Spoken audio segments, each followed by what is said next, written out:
4. Virat Parva. 1. Plans for the 13th year. Yudhishthir collected all the people round him, the people who were till then his companions, and said, "It is known to all of you that we have been asked to spend 12 years in the forest and the 13th year in hiding. With you all as my companions, we managed to spend the 12 years. But for your company, we would have found it very hard to bear our misfortune. Now the 12 years are over. We request you for permission to leave you and go. We have to be in disguise and no one should know our whereabouts. I hope that I can, at the end of the next year, get my kingdom back and be able to have you all with me forever and ever." As he was saying these words, Yudhishthir's voice failed. He broke down with sorrow. He almost fainted away.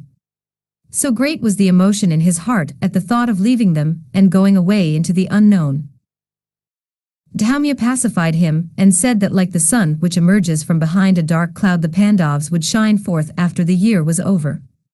Bheem had to console Yudhishthir and cheer him up. Yudhishthir took leave of all the dwellers in the forest. They blessed them and went away. The Pandavs, with Draupadi and Dhamya, went to a lonely place and began to consider their future plans. Yudhishthir said, "I want to know all your opinions about the country which we have to choose as our next dwelling place. We must be safe from the eyes of Duryodhan and his spies." Arjun said, "There are many beautiful places. We can choose from any of them. I can suggest Panchal, Matsya, Salva, Videha, Dwarika, Kalinga and Magad. I have heard that the city called Virat is a very picturesque city. There are many other cities. We can be unnoticed only in a city. You must choose one of these, and we will abide by your decision." Yudhishthir said, "Considering everything, I feel that the city you spoke about, Virat in the Matsya kingdom, is most suited to our purpose.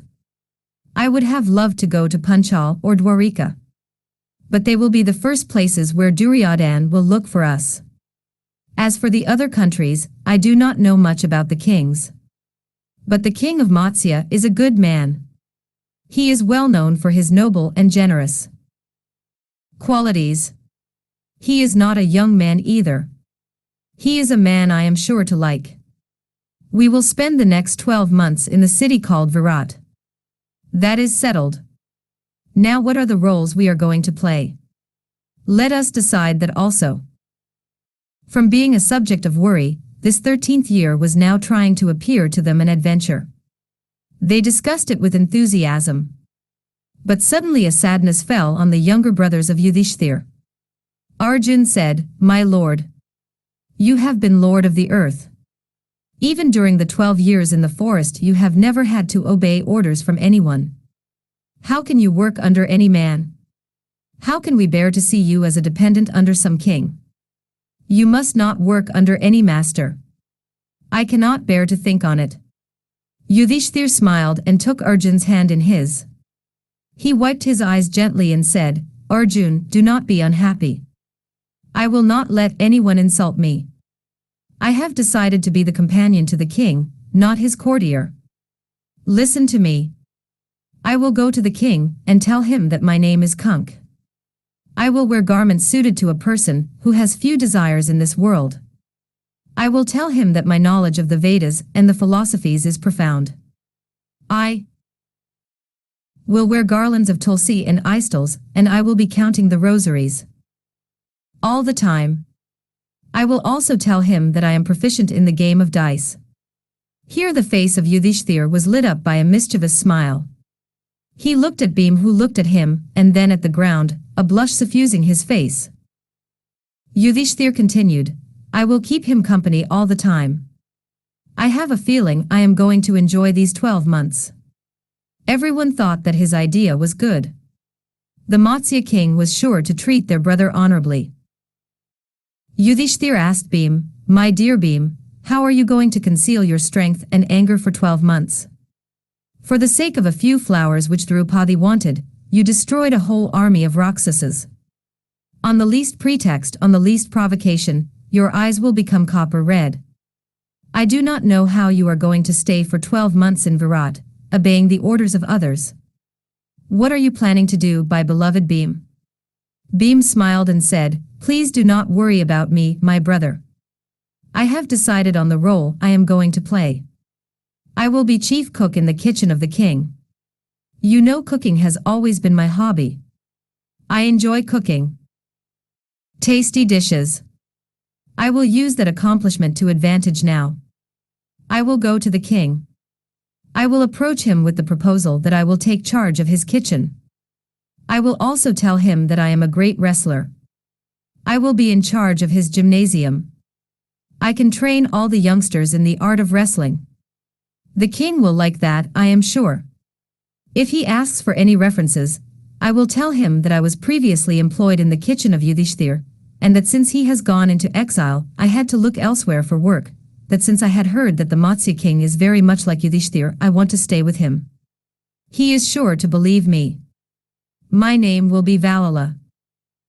Yudhishthir asked Arjun, "My dear Arjun, what are your plans?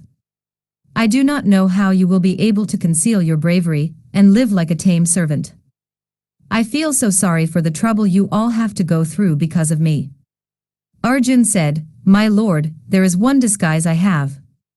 I have decided on it long ago. I am sure you have not forgotten the curse of Urvashi. Indra told me that it had to be borne by me for just a year. He told me too, that it would come in useful during this year. There is also this point. I am well known for the scars on both my shoulders because of my being ambidextrous. I must not be recognized by my scars. The only way I can hide it is by covering my chest and shoulders by a blouse as women do. I will wear my hair long, so that my wide shoulders may be hidden. I am well versed in dancing, in singing, in playing on all the musical instruments. I will tell the king that I am a very good teacher of music and dancing. I will offer to train the women in his harem to be excellent singers and dancers. Since I will be a eunuch, the king will have no misgivings about allowing me into the women's chambers. I will call myself Brihanala." Yudhishthir looked at Nakul and said, "My dear child, my handsome Nakul, how are you going to hide your beauty and your pride? You are so very sensitive. You are easily hurt.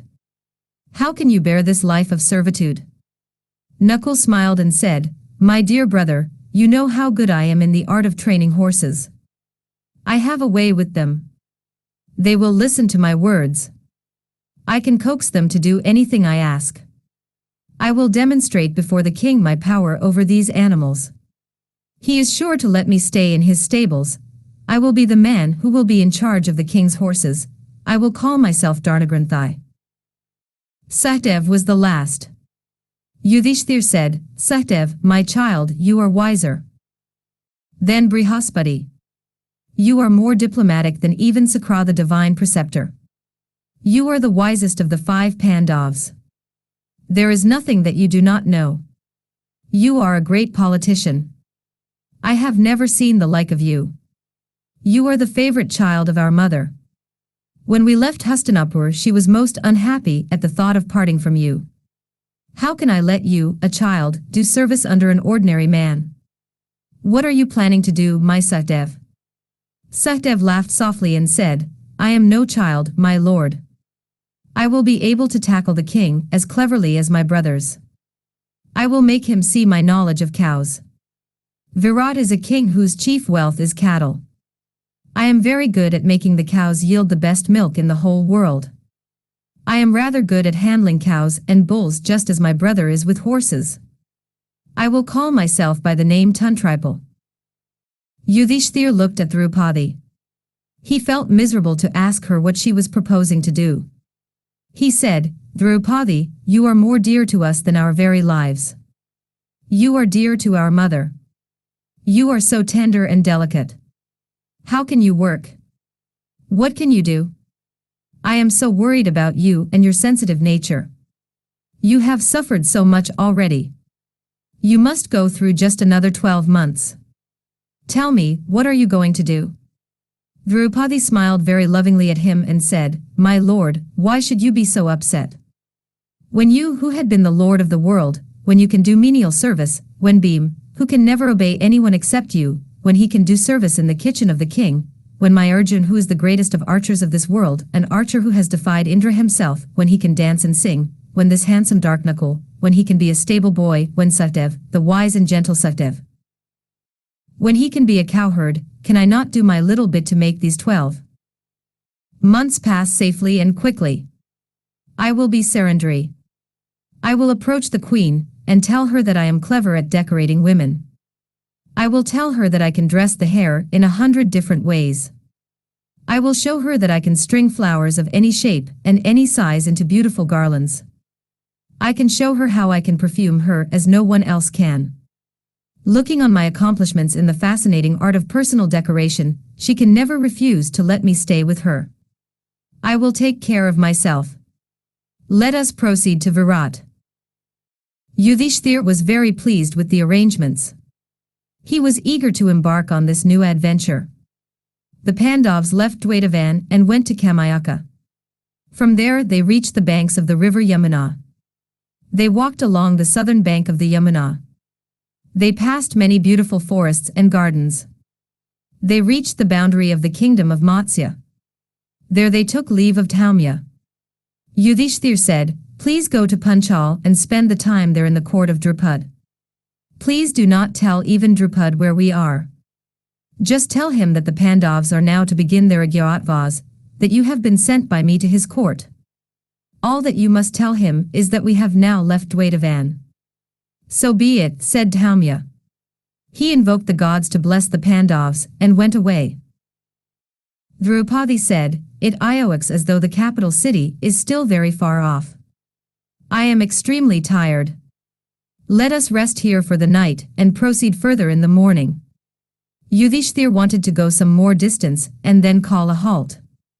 He therefore asked one of his brothers to carry Draupadi some distance. Nakul and Sahdev were already too tired themselves. Arjun carried Draupadi to the outskirts of the city of Virat. It was a pleasing sight to see him carry her. With his form draped in the rough garments made of tree bark, he looked like a dark rain cloud with a streak of lightning across its bosom. 2. Kank in the court of Virat. The hiding of their weapons was their next problem. They had to leave them behind. Yudhishthir said, "If we enter the city with these, it will cause a commotion in the streets. We must not attract the attention of anyone. The world will be full of the spies of our dear cousin." The others agreed. Yudhishthir continued, "This Gandiv is too well known. It must not be seen. If even one of us is seen with a weapon, the fact will reach Hastinapur. What then, about 5? We must wrap them up carefully and leave them safely somewhere. We can come back for them a year later." Arjun said, "This is the burning place, just beyond the city. Look, my lord, there is a tall Sami tree there. It is huge. Its branches are dense and strong. It is immense in size. It looks so very fearful. I do not think many people walk about here. Let us wrap our weapons in a piece of leather. Let us make the bundle resemble a corpse. We will hang the bundle from the topmost branch of the tree. I do not think anyone will have the courage to inspect it. We can then go to the city. Let us finish this job and spend the night here. Draupadi is also very tired. Let us enter the city tomorrow." Yudhishthir approved of the idea. He collected all the weapons. It was a wrench for each one of them to give up his bow and arrows and swords and other things. They were the only companions they had till then. Very tenderly Arjun wrapped up his Gandiv after loosening its string. Just before unstringing it, Arjun twanged his bow just once as if to say, "Till we meet again." All the eyes were wet when the putting away of the weapons was being completed. It was all over. The bows and arrows and other weapons were very carefully and very tenderly wrapped up. Yudhishthir invoked the gods above and said, "I call upon all of you to be present here, now, to hear me. I ask Brahma, Indra, Kuber, Varun, Rudra, Yama, Vishnu, Surya, and Chandra, the sky, the earth, Agni and the Maruts. I ask all of you to guard these our dearest possessions. I hold you all to treat them as hostages. At the end of the year of our Ajñātavās, I request you to return these weapons either to me or to Arjun. It must not be given to Bheem even if he claims them. He is short-tempered, he is always angry with the sons of Dhritarashtra. He may, in a mad moment, claim these weapons without my knowing, in his anger against the cousins. He may do it before the year is completed. Ye gods, these must be guarded by you. I call upon all of you to bless us and send us forth into the unknown. You must guard us against discovery. We do not want to be exiled for another 12 years. We mean to fight the sons of Dhritarashtra. That is the end towards which we are journeying. Please bless us. Yudhishthir climbed the tree himself and placed the bundle on it. He came down from the tree. Looking at Bheem and the tears in his eyes, Yudhishthir embraced him and wept for a long time. He pacified his pet brother with his gentle words, stroking him all the while with loving hands. The Pandavs were about to leave the place. Some villagers were looking at the ritual of climbing the tree, the deposition of the corpse, and the recital of some incantations. They also saw that they were all weeping, and that each was consoling the other. They saw Draupadi sobbing as if her heart would break. The villagers came near. The Pandavs told them that it was the dead body of their mother, that according to their custom funeral rites should not be performed, that the body had to be hung just like that for years, that if anyone did dare to disturb the body, death would fall on him immediately. The villagers believed the story. No one dared even to come near the Pandavs. They fled from there. Yudhishthir smiled at their credulous nature. He saw the carcass of a cow there. He told Sahadev, "Look, here is a dead cow. Let us remove its hide and wrap it round our corpse." It was done. It was a sensible thing to do since the weather would not harm the weapons any more now. The Pandavs left the spot. 1,000 times they looked back. Sighs escaped all of them. They had to think of the days ahead of them now. There was no chance of their meeting each other. Till now, though they were in exile, they were always together. But these 12 months they would have to be parted. Moreover, they had to behave as strangers. That was the most terrible part of the ordeal. They decided on names for themselves which should be used as codes in case some emergency arose. These names were Jaya, Jayesha, Vijay, Jayatsna, and Jayadbala.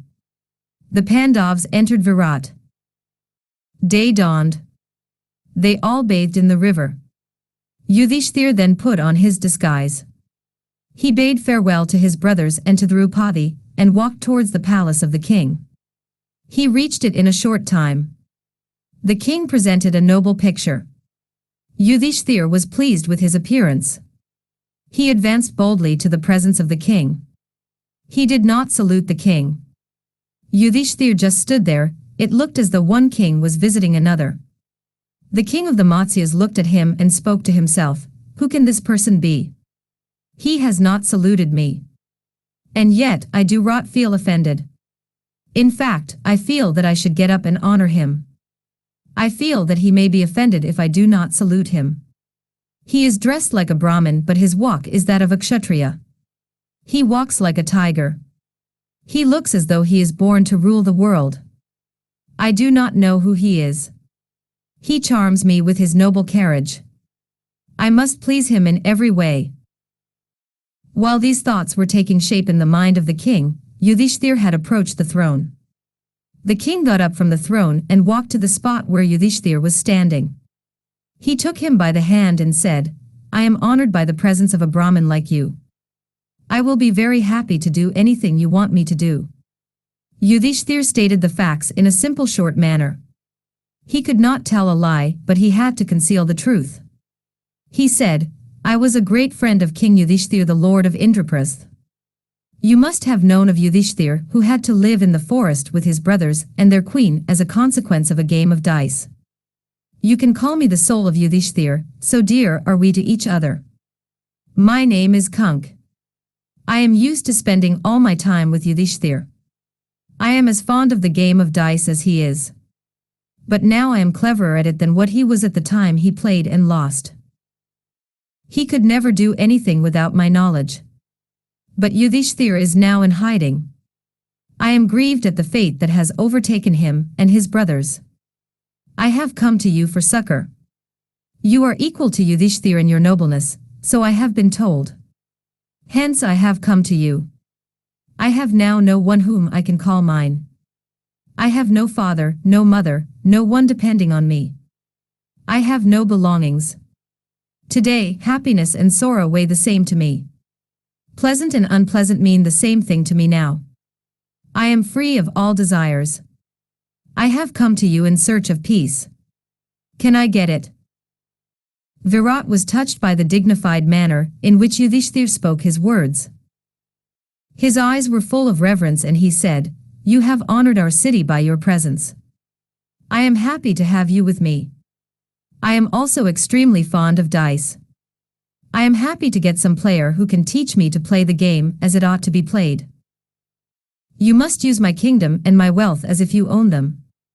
Yudhishthir said, "I have no need for all this wealth, O king. I have only one boon to ask of you. I will not eat food touched by anyone. I will eat just once in the night. I have taken an oath that I would observe this until 1 year is gone. I hope you will not be offended by my strange behavior." The king agreed to his conditions. Thus ended the first meeting between the two kings. 3. The Pandavs in Virat.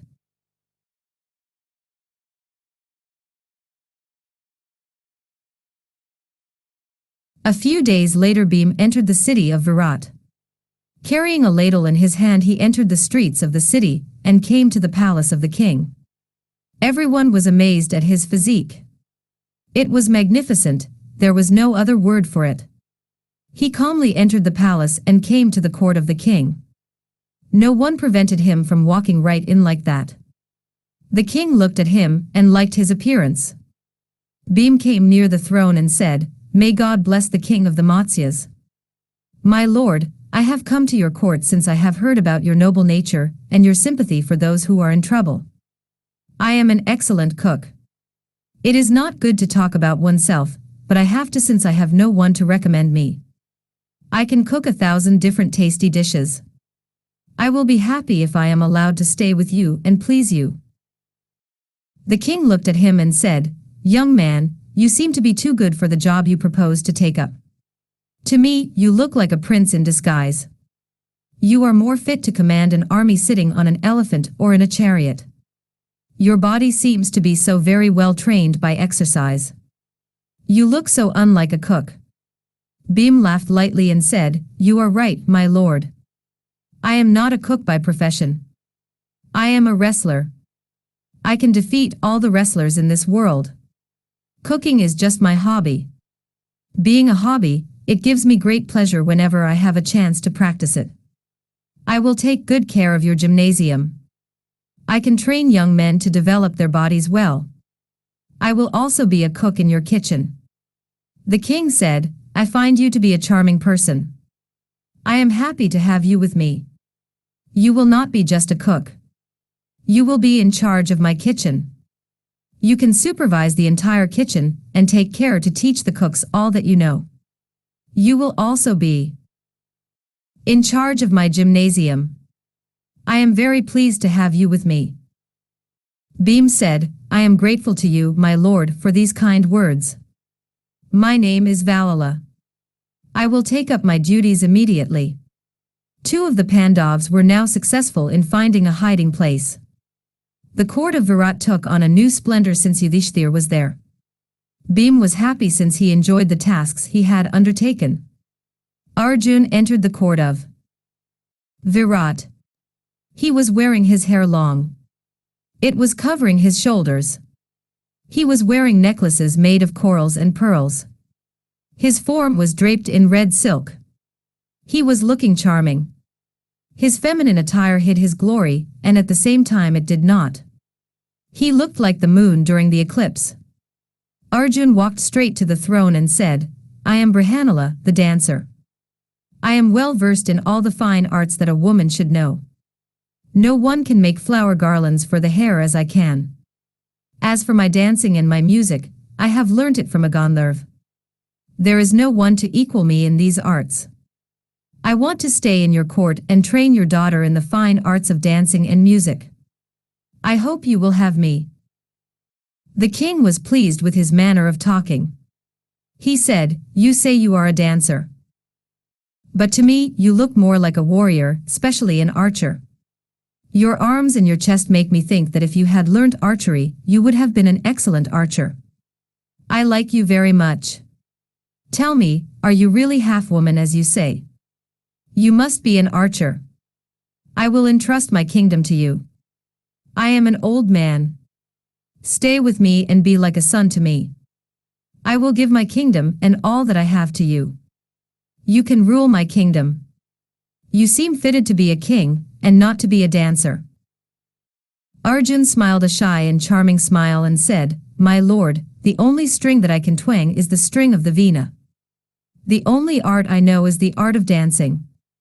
I will be the tutor of Uttara, the princess. I will make her the greatest dancer in the world." The king said, "It will be as you wish. You can stay with me." He sent for his beautiful daughter Uttara, and told her that the newcomer would be her companion from then on, and that she could learn dancing and singing from her. He added, "She seems to be a high-born person. She does not seem to be an ordinary dancer. Treat her with the respect due to a queen. Take her to your apartments." Arjun was happy to be the teacher to the sweet-natured charming daughter of Virat. Uttara's companions too began to learn dancing from him. Arjun was enjoying the Ajnatvas more than he thought. The king was inspecting his horses. When he was going on his rounds he saw a dark handsome man looking at the horses with the eyes of one who loves horses. Virat thought to himself, "This man is the most handsome man I have ever seen. He attracts me. He seems to love horses. It looks as though he knows all about them. I can see it by the way he looks at them. I must summon him to my presence and find out who he is." Even as he was thinking of calling him to his presence, Nakul approached the king. After saluting him he said, "I have come to your city with the intention of earning a livelihood. I am an expert in the management of horses. If you will make me your servant, I will be grateful to you." Virat said, "You can be in charge of my beloved horses. I am happy to have an expert handling them with love and care. I am sure I will be leaving them in safe hands. But to me, you seem to belong to some high caste, and not that of a stable boy. How is it you are asking for work here? I do not think you are used to work. You seem better fitted to command someone else." Nakul smiled and said nothing. Virat said, "You can be in charge of the stables." Nakul was glad he was not asked many more questions. He said, "My name is Damagranthai. I will do my best to please you in every way." He was immensely pleased to be with the horses which he loved. He was almost as happy as he was in Indraprasth. Satydev was the last to enter the Sava of Virat. He had put on the dress of a cowherd. With a staff in his hand he looked as charming as his cousin Krishan when he was in Gokula. Satydev came to the king and said, "Please make me the chief cowherd in your kingdom. I will guard your cattle wealth. I can cure any disease which affects cows and bulls. I am a specialist in the handling of cows. They will yield more milk if I milk them. They will be healthy and beautiful. My name is Tuntripal, and I have come to your kingdom since your main wealth is cattle, and I feel you will give me a place in the cowshed." Virat looked at Satydev and said, "Whoever you may be, it looks as though you have seen better days. You do not seem to deserve this menial task. But you are welcome to Virat. I have never said no to anyone who asks favors of me. As for you, you are doing me a favor by taking charge of my cattle wealth. I am very pleased with my good fortune." Thus the 5 Pandavs entered the city of a king who was very good and very noble. For the first time in their exile the Pandavs were happy. They had now managed to solve their major problem. It was now only a question of time before they could emerge out of their hiding and claim the world which was theirs. 4. Sairandhri. Draupadi entered the city in the guise of Sairandhri. The passers-by were struck by the beauty of this woman, who was dressed in such old and dirty garments. She held the strands of her long flowing hair in her right hand. A smile lit up her face. She was walking fast towards the palace of the queen. The queen of Virat was looking from the balcony of her palace. She was Sudeshna, a princess from Keechak-the. She was struck too by the charm and personality of this woman. She saw the smile vanish from the face of the stranger. The people on the street were following her and laughing at her. The woman was terrified of their jeering, and she walked faster, and the laughter grew louder. The queen was overcome with pity for the poor lonely woman, who did not seem to have anyone with her. She sent for her and asked her maids to hurry up. They went to the woman who was alone in the midst of the crowd and said, "Our queen wants you to come in." Draupadi entered the palace and stood in the presence of the queen. She still held her hair in her right hand. She now twisted it into a coil and put it behind her back.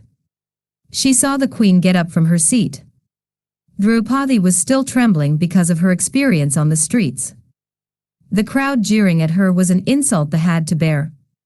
Sudeshna was very touched by the timid look in the eyes of Draupadi. She took her hand and made her sit by her side. She asked the newcomer, "You are so beautiful. How is it you are alone? Why are you not married? How could any man resist you? Why have you come to our city? Where do you come from?" Draupadi said, "My queen, I have come to you to make a living. I am an artist in the art of decorating. I was handmaiden to Draupadi, the queen of the Pandavs. I had nowhere to go since they went away to the forest. My decorations are not now needed by that poor unfortunate queen.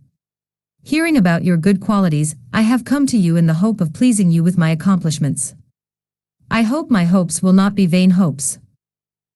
The queen Sudeshna assured her that she would keep her in the palace with her, and she hoped that she would be happy. She said, "You can use this palace as your own. You say that you have lived with the queen of the Pandavs. You must have enjoyed many privileges. You can use this beautiful garden of mine whenever you want to be alone with your thoughts. I can see that you have suffered a lot. Can I ask you what your troubles are?" Draupadi's tears flowed easily now. The queen took her on her lap and comforted her as she would a little child. Draupadi said, "I am Sairandhri. I have 5 Gandharvas as husbands. They had to leave me and go away because of a curse. The curse will lift at the end of a year. I am unhappy because I have never been separated from them so far. The Pandav queen would say that we were similar even in this rare thing, having 5 husbands. I am sure that in a year's time my dark days will be over. I am happy I have found a sister and a mother in you." Sudeshna was silent for a few moments. Then she said, "I have just one more thing to say. There is something that is troubling me. You are too beautiful. My husband, the king, is very susceptible to feminine charm. What if he falls in love with you?" Draupadi said, "Please do not have that worry. I will not abuse your kindness by letting the king see me. I will always stay in the inner apartments. I will not be seen by anyone. If I am insulted, my husbands will kill the offender. I will be particularly careful that nothing happens to hurt you. You can trust me." Sudeshna was touched by the gentle and loving words of Draupadi. Draupadi said, "I have only 2 more requests.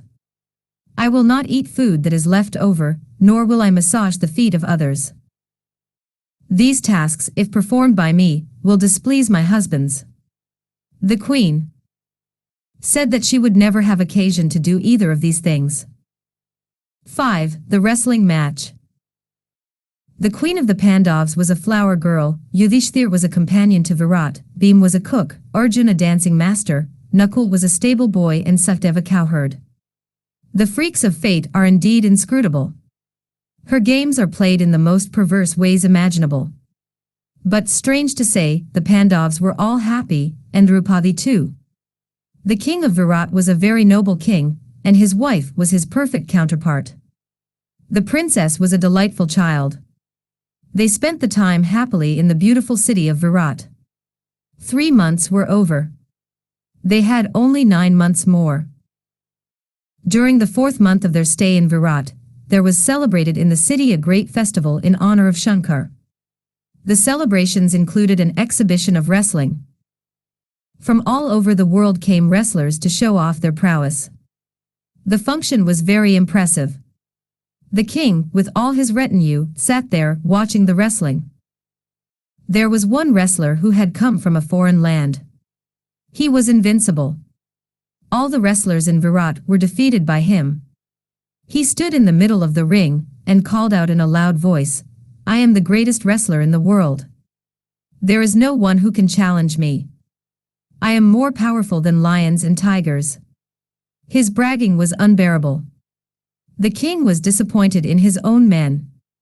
He said, "Is there no one here who can take up this man's challenge and teach him a lesson?" Yudhishthir sat by his side. He said, "In Indraprasth, when I was with King Yudhishthir, I happened to see a wrestler. I have seen his technique. He is sure to defeat this man. Fortunately for us, this man is now in your palace. He is in charge of your gymnasium. You can summon him. I can assure you, he will defeat this man." Virat was pleased at the suggestion of Yudhishthir. He was happy to know that there was, in his court, someone who would uphold the reputation of Virat. He sent for Bheem. Virat said, "Valala, Kank tells me that he has seen you wrestling in the city of the Pandavs. He says that you can defeat this man who is challenging everyone. Please tell me if you can fight this braggart and defeat him." Bheem also saw the man standing in the middle of the ring. He could have accepted the challenge easily. But he was not for it. He was afraid his technique might be recognized. That was the reason for his standing still. But now the king had called him, and that at the suggestion of his brother Yudhishthir. Since his brother thought that it would be right, Bheem decided to fight. He said, "My lord, I can certainly fight this man, and I can defeat him easily. King Yudhishthir was always praising my methods of fighting. I have been with you for so long now. You have treated me with so much affection. I will try and repay, to a small extent, your love and kindness. By the grace of Lord Shankar, I will defeat this man, and win fame, and a name for the Matsyas." Bheem prepared himself for the fight. Dressed in tights typical of a wrestler, he entered the arena like an angry panther. The stadium was wild with excitement. Cheers rang from all quarters. The fight was on. Roaring like a lion, Bheem began his attack. It was a terrible fight. Bheem fought with all his might. He was eager to please the king, and he did not want to let down his beloved brother who had spoken so highly of him. The sportsman in Yudhishthir could not let this man go unchallenged. That was why he had suggested the fight.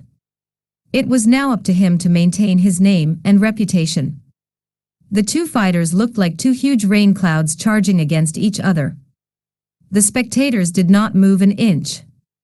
The cheering also had stopped. So absorbed was everyone in watching this unique spectacle. They had never seen the like of it before. In the end, Bheem lifted his opponent up in the air and twirled him round and round like a wheel till he became quite giddy and finally unconscious. Bheem then dashed him to the ground and killed him. The king was immensely pleased with the prowess of Bheem. His Virat could now boast of a wrestler who had killed the man who had, till then, been the greatest wrestler in the world. This was the one incident in Virat which made Bheem an even greater favorite of the king than he was already. The Pandavs were enjoying their 13th year of their exile. It was such a good atmosphere. In Virat they found peace which they had not had for a long time. They found affection showered on them. They had been so used to injustice and ill-treatment all these days that this affection of the king was like a balm to their bruised hearts. They were happy. The months passed by very quickly. 10 months had now passed like 10 days. Time passes too soon if one is happy. It lengthens itself infinitely if one is unhappy. The 12 years had seemed so long. At the end of that period the Pandavs dreaded this 13th year, which loomed so formidably in front of them. They thought that it would be the most difficult year. But they found that it was the happiest year. 6. Radhaya's Dream. When Lomasa came to the earth to meet Yudhishthir, he had brought a message from Indra, and the message was meant for Yudhishthir alone. Indra said, "I know that there is always a dread present in your mind. It is about Radhaya. You are afraid that he may kill Arjun. Radhaya is a student of Bhargav and he is a better archer than Arjun. I will take care of that after the return of Arjun to the earth." Yudhishthir had not told anyone about this. Indra now remembered his promise to Yudhishthir. He made up his mind that he would do something that would deprive Radhaya of his power. It was during the 13th year of the exile of the Pandavs. On a certain night, Radhaya was sleeping on his bed, which was whiter than snow. It was now midnight. The sun, full of love for his unfortunate son, visited him in his dream. He came in the guise of a Brahmin. He spoke in a gentle, compassionate voice to his son. He said, "Listen to me, Radhaya. I will tell you something which will be for your good. You are a good, truthful man. You have taken a vow. Whoever comes to you during the middle of the day when you are worshipping the sun will have all his wishes fulfilled. He will never be allowed to go back empty-handed. Anything he may ask will be given to him. You never say no to any request." Taking advantage of this your vow, Indra, the well-wisher of the Pandavs, has decided to approach you with a request tomorrow. He will come in the guise of a Brahmin. He will ask you for your kovach and your kundalas. Do not give them to him.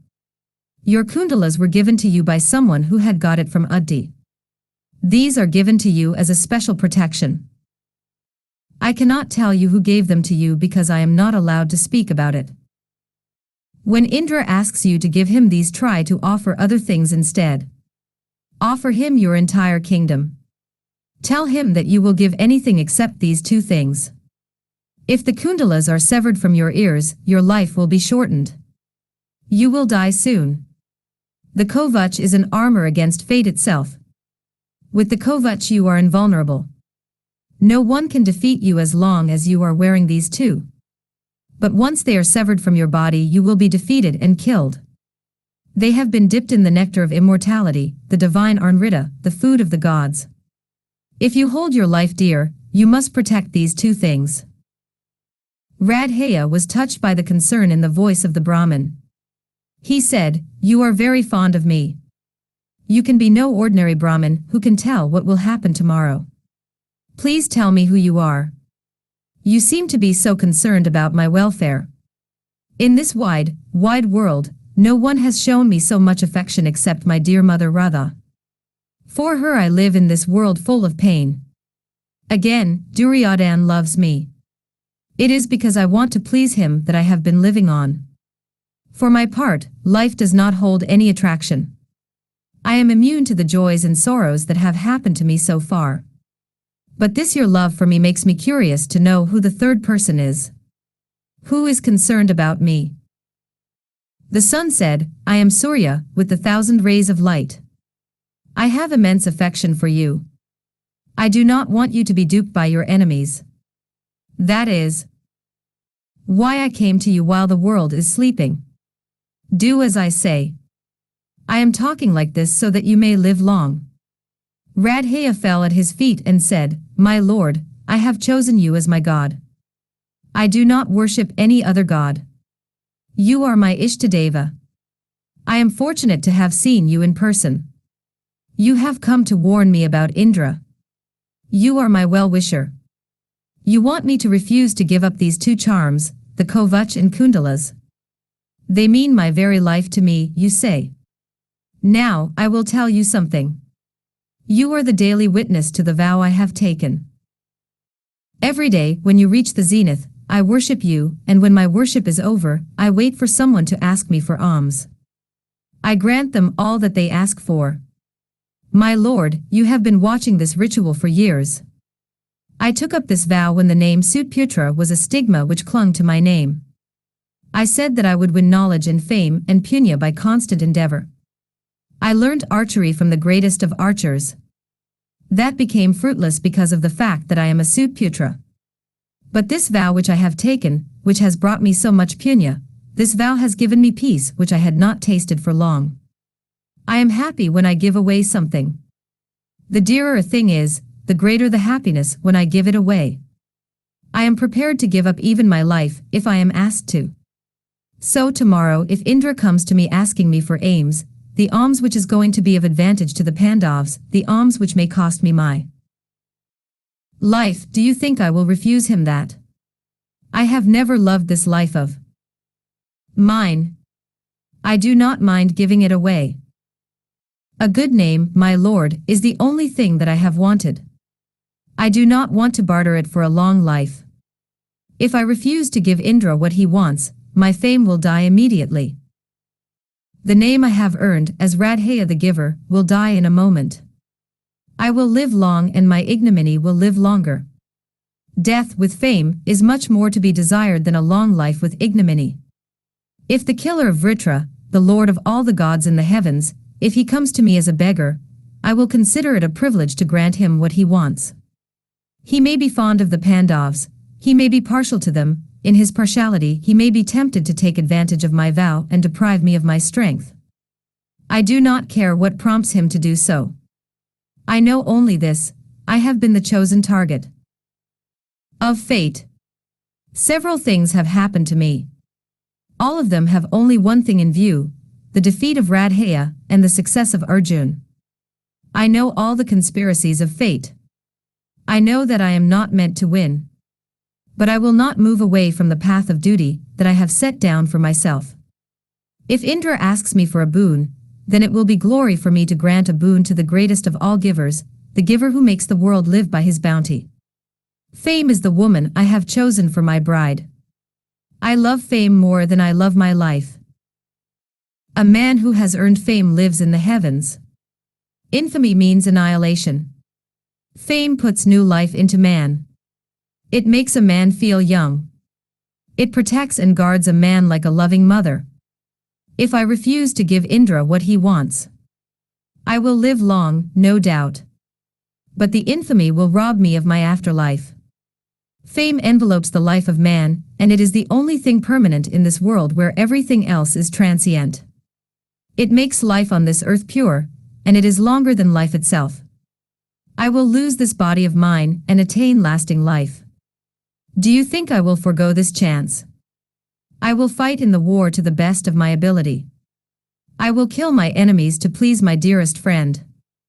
I will obtain fame. I will die fighting and reach the heavens meant for those who die on the battlefield. I will protect my good name even at the cost of my life. I promise you, I will give Indra what he wants. The sun said, I love you so much, Radhaya. That is why I ask you once again not to do this foolish thing. You are giving away the happiness of your wife and your children. You are giving away the happiness of your friend who is depending on you to win this war for him. You will get fame no doubt, but what is the use of the fame which you cannot enjoy? You will be dead. The fame which you court with your life will lead you to the abode of death. When your body is burnt to ashes, when you are just a name in this world, what is the use of the fame which you have earned? You will not be here to listen to the praises that will be showered on you. You have loved me always. I have loved you too. In the name of our love, one ask you this one favor. Do not give away your dear life to the Pandavs. I wish I could tell you why I am so upset at the thought of your imminent death, but I cannot. I must not tell.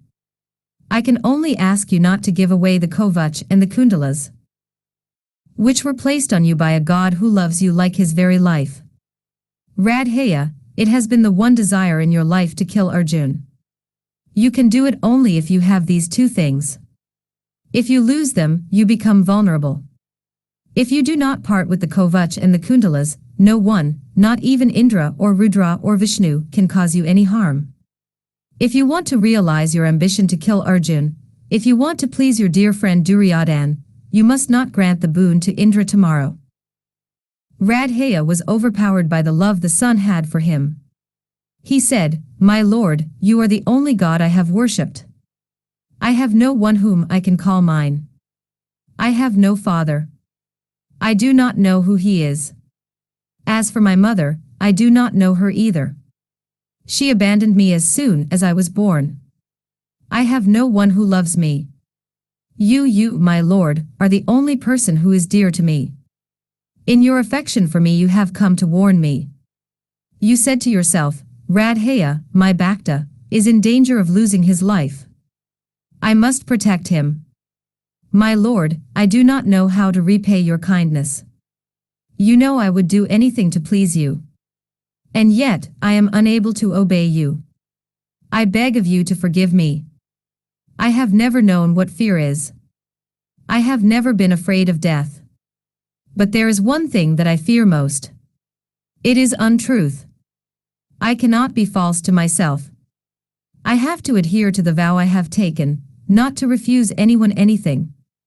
I am not worried if I am asked to give up my life. I have got to grant the boon which Indra will ask me tomorrow. Please bless me with your loving hands. Please grant me lasting fame." The son said, "Nothing can move you from the path of righteousness. You are even greater than Yudhishthir, who is the one other person who will die rather than give up them. I am proud of you. When you give away your Kovach and your Kundalas, if Indra wants you to ask a boon of him, ask him to give you his Sakti. That will, to a certain extent, make up for the loss of your armor." The son disappeared from the dream of Radhaya. He got up from his sleep and spent the rest of the night reliving his dream. He could sleep no more. He was waiting for the day to dawn. 7. The begging bowl of Indra. The sun rose up in the east, slowly, as though he were unwilling to usher in the day which meant the death of his son. Radhaya was impatiently waiting for the sun to reach the zenith. His body was burning with a strange fever. His eyes glowed like live coals. It was midday. Radhaya had finished his worship of the sun. He was waiting for the coming of Indra. The Brahmin came. Excitement made the heart of Radhaya beat fast. The Brahmin stood in front of him with his hands outstretched. "Please give," said the man. Radhaya at once fell at his feet, as was his custom. He honored the Brahmin and made him take a seat. Radhaya stood before the Brahmin with folded hands and said, "I will give you anything you ask for. Please ask." The Brahmin said, "I do not want riches or cows or gold as other Brahmins do. I want your Kovach and your Kundalas." Radhaya smiled to himself. He said, "Your request is strange. These two, my lord, cannot be removed from my body. I will give you other armors and earrings which are more costly than these. I will give you even my kingdom. But these are not to be removed."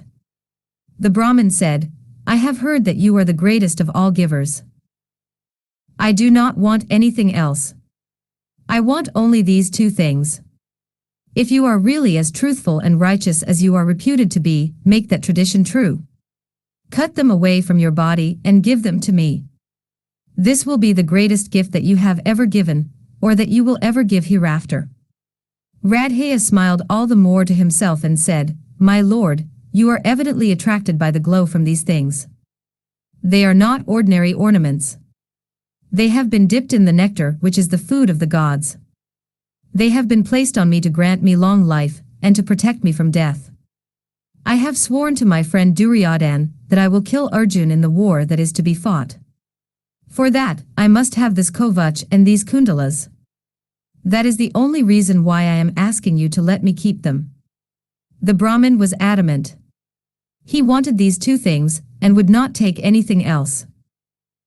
Radhaya laughed and said, "My lord, I know who you are. You are Indra. You are the greatest of all givers. The earth owes her life and her riches to your bounty. In fact, the proverb is, like Parjanya in giving. I feel so very embarrassed when you ask a boon of me. It is your privilege to grant boons. To us, mortals. You are the lord of the gods. You know, more than I do, that by giving you these things which are protecting me from evil, I am giving away my very life. But that does not affect me. I am pleased and honored that the great Indra is accepting a gift from me. I am proud to give you my life." Radhaya cut away the armor from his body. He severed the earrings from his ears. The Kovach and Kundalas were placed at the feet of the Brahmin. The face of Radhaya had taken on an unusual glow. He was extremely happy to do this sacrifice for the sake of his principle. They say that the value of a sentiment is the amount of sacrifice you are prepared to make for it. Radhaya was happy since he had sacrificed his very life for the sake of his dharma. His happiness was so great that tears flowed from his eyes. Indra's eyes too were wet. Flowers from the skies rained on Radhaya. Indra said, "I have never seen a person like you. You are the noblest person I have ever met. You had been told about my coming by Surya. You knew what would happen if you gave these things to me. And yet, you have given up your very life for the sake of the noble sentiments you have had all your life. Ask me anything you want. Except my personal weapon Vajra, I will give you anything." Radhaya smiled and said, "My lord, to receive anything in return for a gift is not proper. It does not become a true giver. The gesture of giving loses its grace. But in this case, I have decided to ask a boon of you. I will give you the reason for it. In your affection for Arjun and because of your partiality for the Pandavs, you have done an act which will not be approved of by anyone. You have asked me to sacrifice my life, you, the greatest giver on this earth and the heavens. You appealed to the principle I have always followed, that I will not say no to anyone who asks a boon of me. To save you from the censure of the world, I will ask a boon of you. My lord, I have too much respect for you to let the world talk ill of you because of this incident. So I will ask you to give me your Sakti, the weapon with which you destroyed your enemies. It will, to a certain extent, compensate for the loss of the Kovach and the Kundalas. The world will then say, Indra took these two from Radhaya, but in return he gave his powerful Sakti. Thus you will escape censure from righteous-minded people. Please give me your Sakti." Indra was amazed at the greatness of this mortal man. In a moment he had ascended to a height from where he could look down upon him, the king of the heavens. Indra said, "You have today conquered the king of the heavens. I will grant you your boon. I will also grant that there is no scar on you because of the wounds you have caused to your body by cutting away these things. You will be more glorious than you were till now. As for this Sakti, I will certainly give it to you. You can use it only against one enemy. You can use it only once. It will certainly kill the person against whom it is aimed. But it cannot be repeated. It will return to me."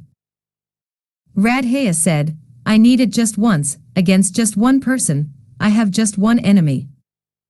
Indra said, "I know you mean Arjun. But so long as he is protected by Krishna, no one can harm Arjun, not even my Sakti. Krishna, the incarnation of the Lord, has taken it upon himself to protect the Pandavs. Radhaya, your power will wane before his." Radhaya paid no heed to his words. He was very happy to own the Sakti. He said, "I still have hopes of winning the war. I have hopes of killing Arjun. My hopes may be dupes. But I am not worried about that. I have your Sakti. I can do my best. In spite of the loss of my Kovach, I may be able to help my friend who has centered all his hopes on me. I am happy." Indra said, "Whether you win the war or lose it is a minor matter. You have won everlasting fame. You will be remembered by posterity as the greatest giver. From today you will be called Kama because you gave away your Kundalas. You will be called Vaikartana because you cut away your Kovach without flinching.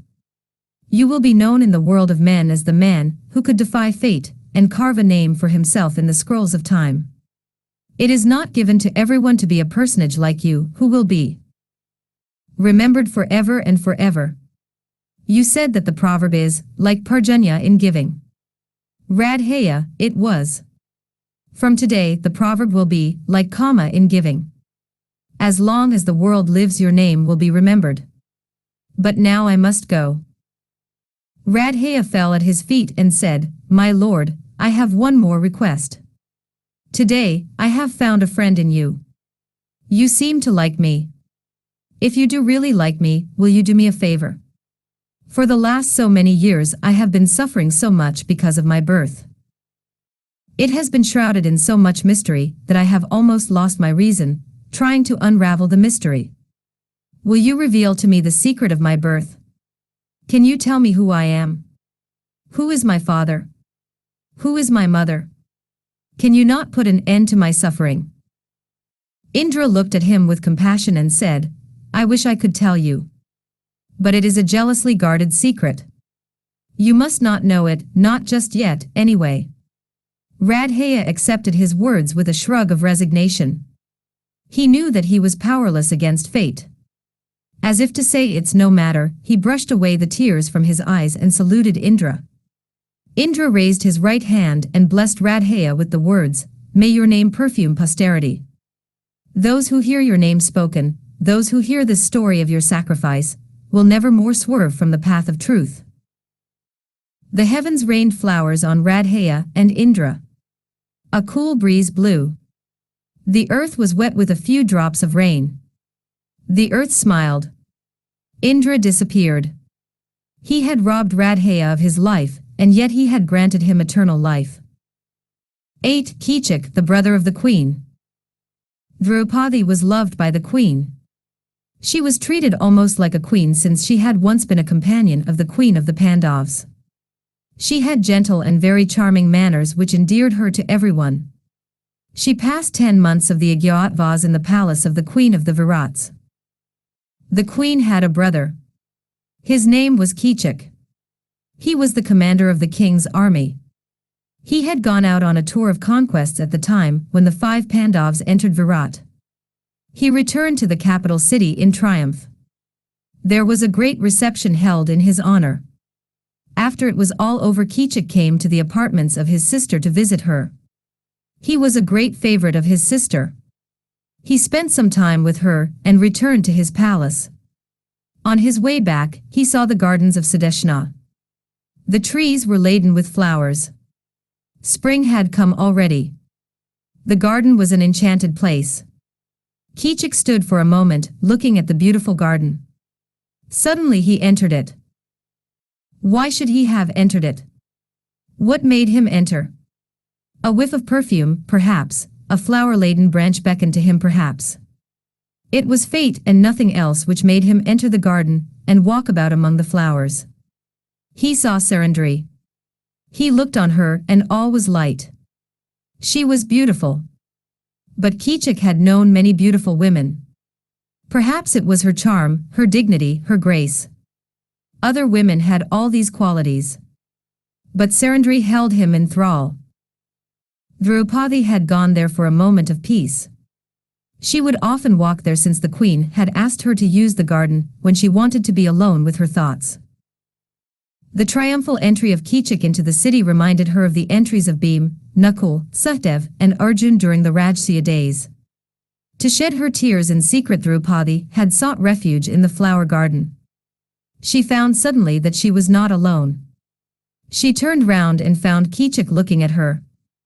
Looking at his love-lit eyes, she fled from the spot. He went after her. He caught up with her. He said, "Who are you? I have been to the palace of my sister so often. I have never seen you before. I was amazed when I looked at you. I never knew that a woman could be so beautiful. Where have you been hiding yourself all these days? How comes it that I have not seen you before? Who are you? Why are you alone? You are wasting yourself in this place. Draupadi did not look at him. She looked at the ground and said, I am Sairandhri. I am your sister's viewer girl. I am her servant. I have been here since a few months. Please let me go. Keechak said, my sister's flower girl. You are a beautiful woman. The moment I saw you I became your slave. You are wasting yourself here. You are too good to be a servant to my proud Astur.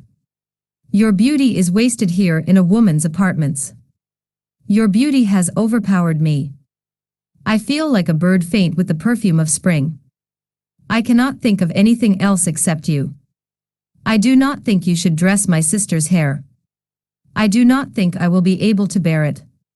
She ought to do you that service. Why do you wear her cast-off clothes? Why do you put up with so much insult? You are born to be a queen. Come with me and be my queen. I want you. I will give up all my women. I will make them all your slaves. I will be your slave too. I will obey your slightest wish as a command. Try to be good to me. Come to me. You have found a place in my heart. You must not stay here anymore. I will keep you in my palace. I will make you queen of Virat. I am the most powerful person here. The king, my brother-in-law, is king just in name. He dare not say anything. Come to my arms. Please me and you will not regret it. You cannot imagine how much I love you. I will give up anything for your sake. My good name, the reputation I have built up all these days, all these will be the incense on this new altar of love. I cannot live without you. Grant me my life. Keechak fell at her feet and shed tears. He had become so much a woman because of his emotion. Draupadi looked at him and said, it is not right that you, a prince, should talk like this to me, a maid in your sister's palace. I am too far beneath you. You can get so many women who will be your equals in rank and birth and status. You must not talk like this to me. It is wrong. I do not approve of your talk. A man should speak these words only to his wedded wife, and not to other women. I am not unmarried either. I am here in your sister's palace since my husbands have asked me to stay in a place where my honor will not be in danger. I am the wife of 5 Gandharvs. I cannot accept your proposal. If they come to know of this, my husbands will kill you. They will follow you even to the nether regions and kill you. You will not be able to escape their wrath. I feel sorry for you. That is the reason why I am telling you to stop before it is too late. Please abandon these sinful thoughts and go away. I will not tell anyone about this. I will excuse you. She turned as if to go away. Again she spoke. She said, I am telling you once again. If you value your life, leave me and go. You are wearing the noose of death on your neck thinking that it is a garland of flowers. You are trying to embrace a flame as a moth does, thinking that it is a fruit. You are trying to kill yourself, and with you, all who love you. You are a great soldier. You have won a great name and greater fame. Please do not waste all that by your madness. I warn you. Sairandhri walked away. For a long time Keechak stood rooted to the spot. He could not do anything. This love of his for a common flower girl was consuming him like fire. His eyes were burning. His breath came in gasps. He had to have her. Yes, he had to have her. He walked to his sister's palace. She was very surprised to see him. He had left her but a while ago. Keechak collapsed on her bed. Sudeshna was concerned about him. She went to him and said, what has come over you, Keechak? You were all right when you left me. Has anything happened to you? Are you not well? Keechak took some time to reply. He said, Sister, tell me, who is she, that woman who says she strings flowers for you, that beautiful woman? When did she come to you? Where did she come from? I saw her just now. I want her. I asked her to be mine but she refused. I will die if I do not have her. I never knew that love could be so painful. It hurts me. I feel as though I am burning in a rain of fire. My frame trembles when I think of her. Tell me, sister, how I can make her mine. You must help me. Sudeshna was sorry to see her brother suffer like this. She was very fond of him. She sat by his side. She tried to pacify him. She said, Keechak, 11 months back she came to me asking me to give her a place in my palace.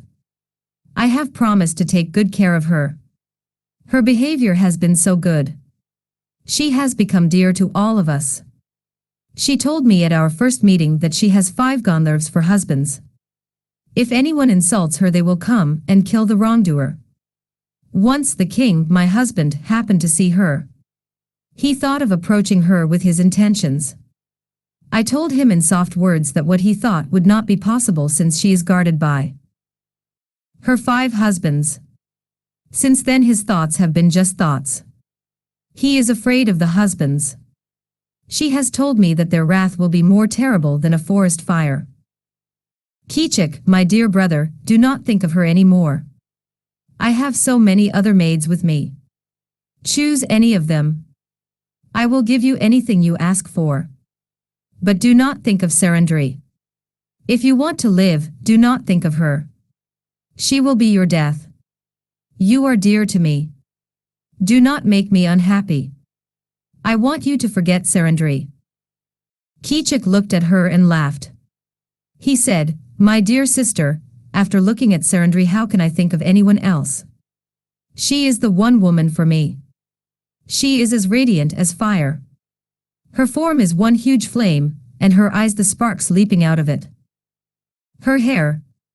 It is a cloud of smoke trying in vain to veil her brightness. Her beauty is unique. There is beggary in the language that tries to describe her. To part her beauty from her, and then to describe it is to part the perfume from the champaka blossom. You might as easily capture the brilliance of the blood-red ruby, or the cool green fire of the emerald. Sister mine, I must have her. You talk about the 5 Gandharvs who are her husbands. What do I care about them? Am I not a warrior? I can kill 1,000 Gandharvs single-handed. Why then worry about 5? You know nothing about women. If a woman sees a man who is handsome, strong, and who can talk beautifully, she can never resist him. Any woman. Even a woman who is faithful to her husband. This woman seems to me to be a passionate woman. She is sure to be the type who will always want her husband with her. She will be miserable without the embrace of a man. You say that she has 5 husbands. She has been parted from them for the last 11 months.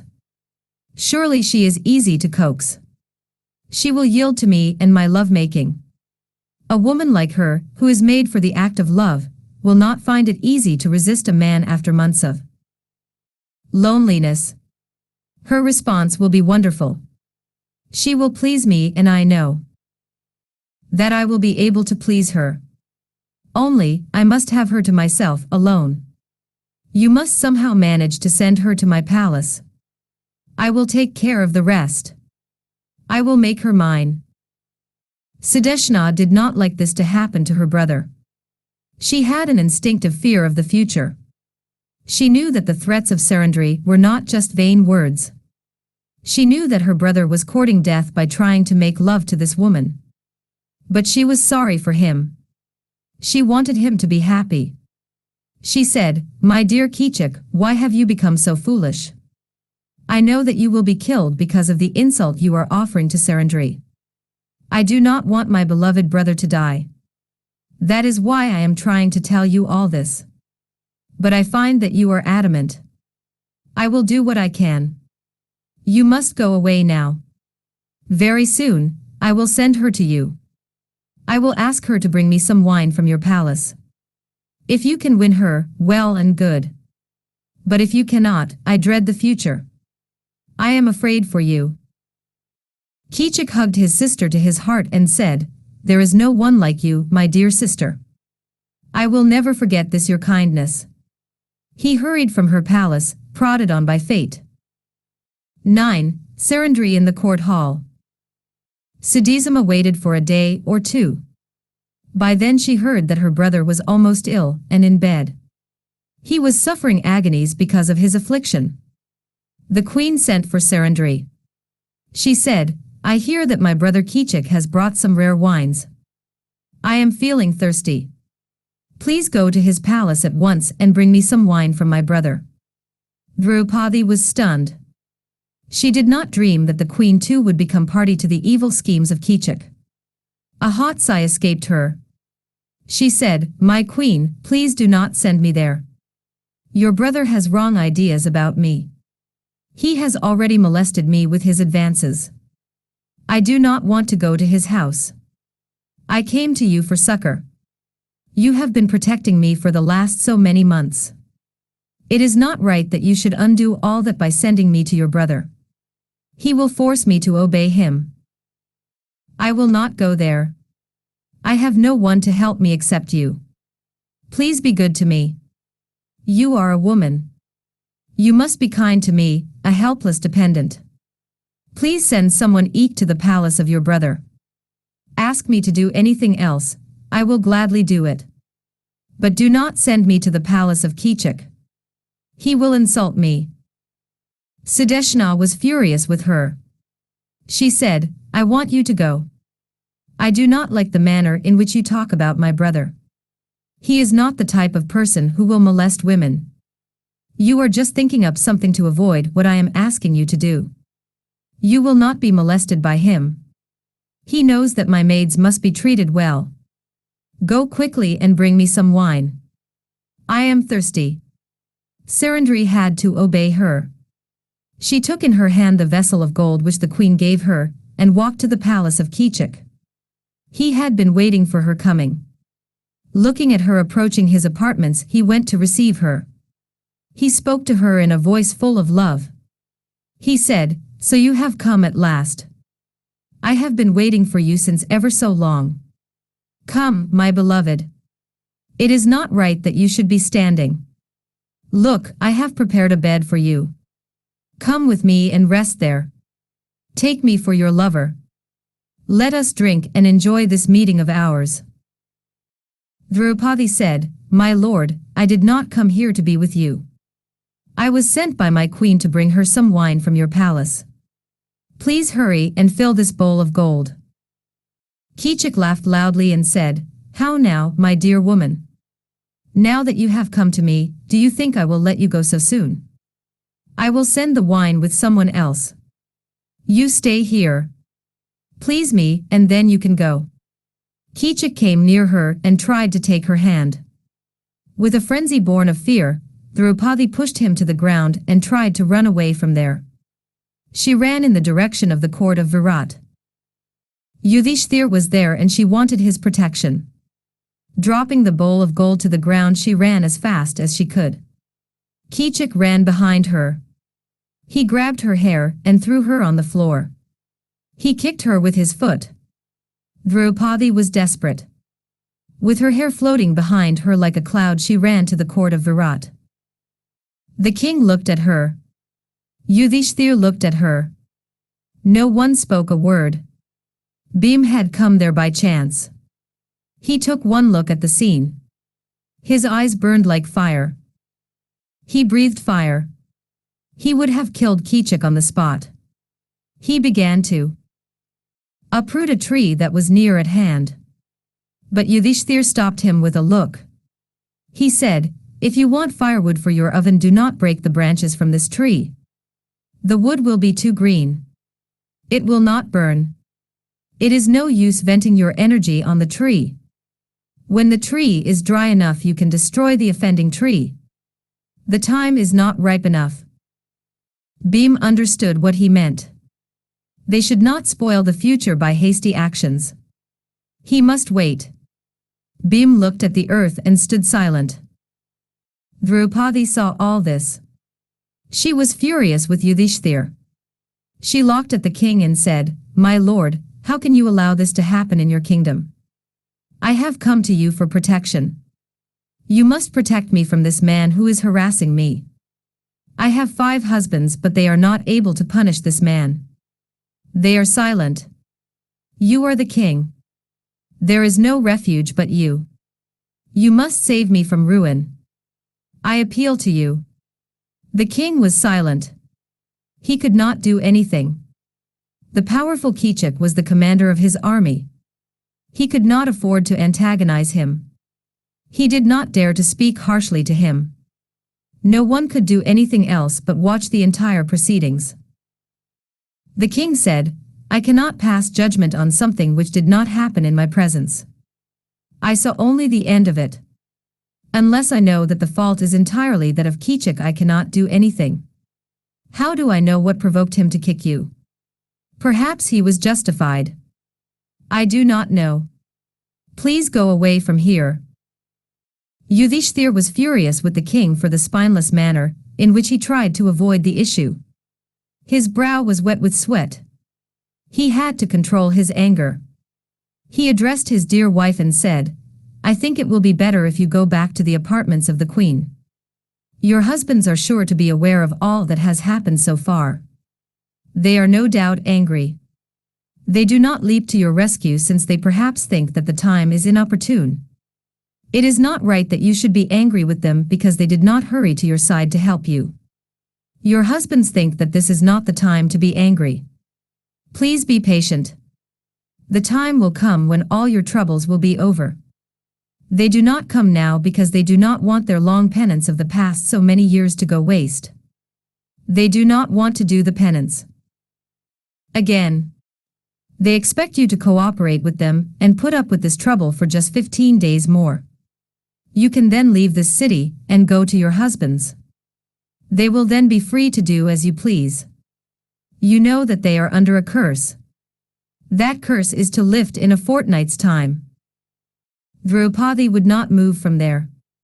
Yudhishthir once again remonstrated with her and said, "King Virat is a righteous man. It is not right that you should consider him unjust. You weep too much in the presence of men. It is not modest. Go back to the palace quarters. Your behavior is exaggerated like that of an actress. You must not stay too long here." Draupadi was touched to the quick by the word actress. She looked at Yudhishthir with burning eyes and said, "You are right, wise man. You call me an actress. You have every right to say that. But let me tell you something. Since my first husband is a dice addict, my other husbands have to be cowards because of him." Draupadi pushed the hair back from her face. She set her garments right. With a look of fire at the court in general, and at Yudhishthir in particular, she strode out of the court. The Pandavs, who were ready to lay down their lives for her sake, had to keep silent and to keep their bravery and their anger hidden since they had to prevent their identities from being known. 10. Bheem and Sairandhri. Draupadi returned to her apartments. She bathed herself. She gave way to her weeping. She sobbed as if her heart would break. Sudeshna came to her and sat near her. She said, "Why do you weep so? What makes you so unhappy?" Draupadi was angry with her. She said, "Knowing what would happen, you sent me to your dear brother's palace. And now you ask me why I am weeping." She would not speak for a long time. Then she told the queen all that happened. She said, "I am not worried. My husbands now know everything. They will kill your brother in no time." Sudeshna left her and went away, her heart full of fear for her brother's life. Draupadi sat there alone. How long, she knew not. She could feel only one thing, hatred. She hated this Keechak. She decided that he should die. That he had dared to look at her. That was insult enough. He had to die. She was a flame.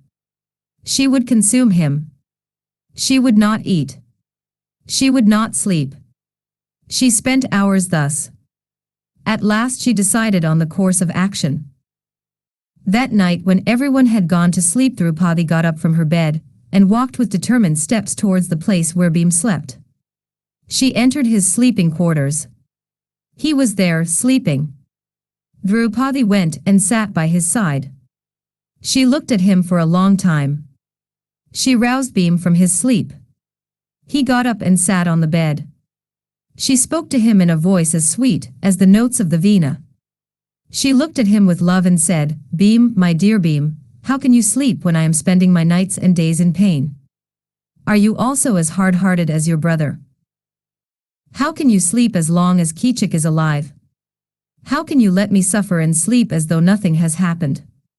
You are the only person to whom I can appeal. Bheem, please make me happy."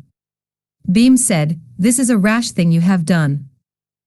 If anyone sees you in my bed, your reputation and mine will go. You should not have come here. Tell me quickly why you have come. Go away before anyone discovers our acquaintance." Draupadi sat silent for a while. Then suddenly she began to talk. She spoke to Bheem about how Keechak had been harassing her. She told him everything. He listened to the whole recital. She continued and said, "You were there in the court. You heard how Yudhishthir talked. How can I go to him for help? I have no respect for him. He has no self-respect. He has no feelings. He can only gamble. He can do nothing else. You have always done anything I have wanted you to do. You love me. I can appeal to you and to no one else. I cannot eat and I cannot sleep until Keechak is killed. I cannot ask Yudhishthir. I cannot approach our Arjun either. Both Nakul and Sahdev are lost in their brother. They will never do anything which will displease Yudhishthir. Only you will defy him and do what will please me. I have come to you for help. I have been suffering so much for the past so many months. I have never done menial service to anyone till now. But today, I have to grind perfumes into paste for the king and queen. Look at my hands. You remember how they used to be. Now look at them. Look at the corns that have been formed on my palm because of this constant grinding." Draupadi held out her hands to him. He saw her lovely hands. He saw her pink palms rough and coarse with corns. He put her 2 hands on his face and wept tears of pain. He then composed himself and said, "Listen to me, my dearest Draupadi. You know how much I love you. Have I ever refused you anything? But this time we must be patient. I would have killed Keechak in the Sava today, but for the timely advice of Yudhishthir. I understood what he meant. I am also not very happy as you seem to think. Do you think I have forgotten what has happened these few years? Do you think I have forgotten the court in Hastinapur? I am also counting the days when our freedom will dawn. We have to be very careful, my queen. The time of our hiding is drawing to a close. Half a month more, and then I will kill Keechak. I must not do anything rash now. If I kill him now, I will be recognized. We will have to go to the forest again if that happens. To avert that, I am asking you to be patient for just a few days more. Did not Sita, the beloved wife of Sri Ram, bear her troubles with great patience? Think of the Mayanthi. Think of the many queens who bore pain with patience. I promise you, I will kill Keechak. It is not a difficult task for Bheem, who has killed Baka and Hidimba. I am only telling you that the time is not ripe enough. Please put up with these things for a fortnight more, just a fortnight. Then I will grant you your heart's desire. When our exile is over, we can come out into the open. I will challenge Keechak to single combat and kill him, but not now. Yudhishthir has asked me to be patient." Draupadi refused to be convinced. She said, "I did not know that you would be so heartless. I have no one now. The only way is death. If you do not kill Keechak, I promise you I will drink poison and kill myself." Bheem was sorry for her. He made up his mind to do what she wanted him to do. He took her in his arms. He wiped her tears with gentle fingers and said, "Do not weep, Draupadi. Do not weep, my queen. I cannot bear to see you cry. I will kill Keechak. I will kill him tomorrow. You must meet him tomorrow and tell him that you will meet him in the dance hall which the king has built now. Tell him that there is a bed there and that you will meet him in the night. Make him come there. I will meet him and kill him. Are you satisfied? Please look happy. For the first time that night, Draupadi smiled. She said, I will do it, Bheem. I am happy now. You are the only brave and loving husband I have. I am grateful to God for giving you to me. Draupadi left him and walked cautiously back to her apartments. In the morning, Keechak came to Draupadi and said, Did you see what happened in the court yesterday? The king is afraid of me. He cannot control me. There is no one here who will listen to your appeal. You must make up your mind and become my wife soon. Draupadi smiled a sweet smile. Keechak could not believe his eyes. She said, I refused you so long because I am afraid of my husbands. I was afraid that they will kill me and you if they come to know of this. I have averted their suspicion, I think. It is now safe for me to come to you. I have found a solution. If you promise not to tell anyone about it, I will suggest a place of meeting which will not be known to anyone. You know the new dance hall that has been built by the king. The girls will be there during the daytime. At night they go away to their homes.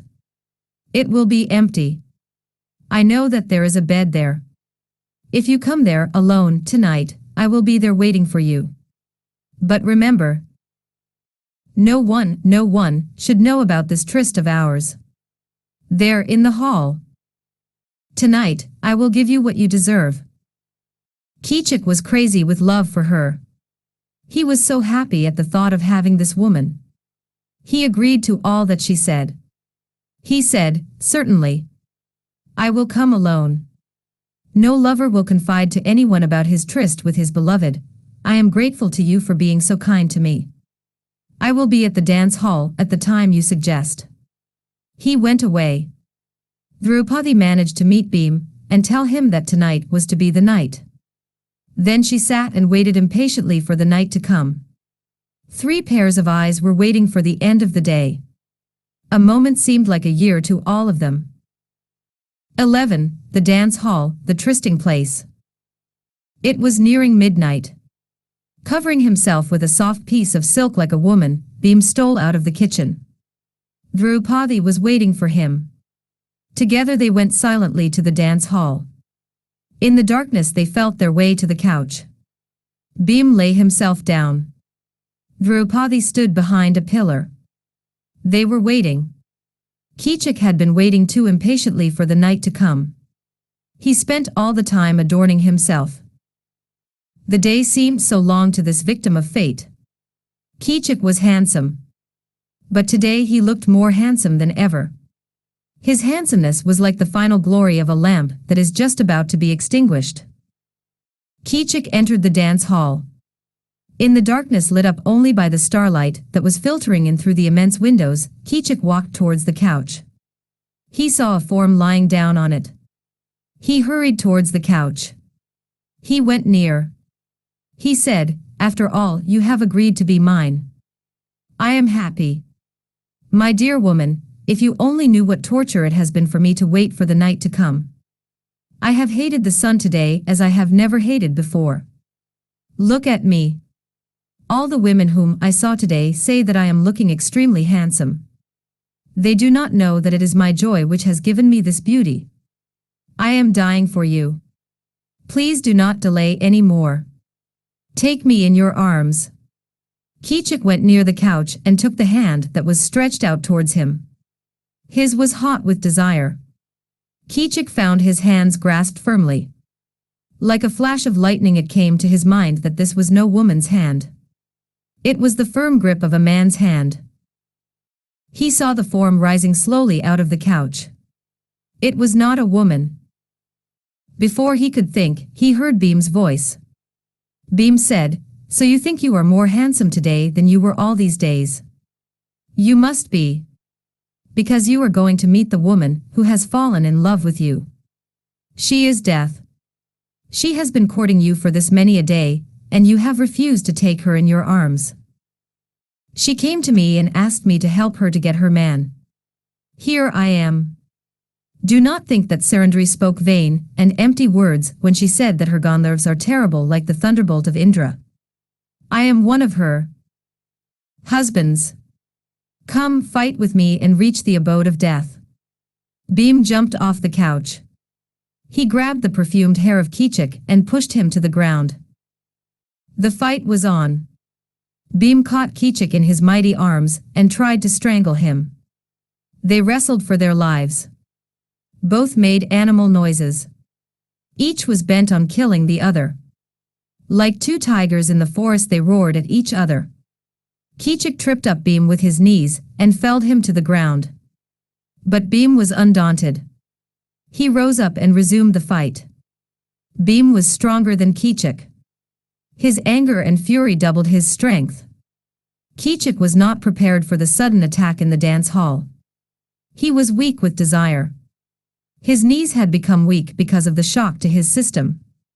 He had been deceived by a woman who had pretended to love him. Keechak had had sleepless nights. His mind had not been functioning properly for the last few days ever since he saw Sairandhri in the palace gardens. Poor Keechak could not fight as well as he would have done if circumstances had been different.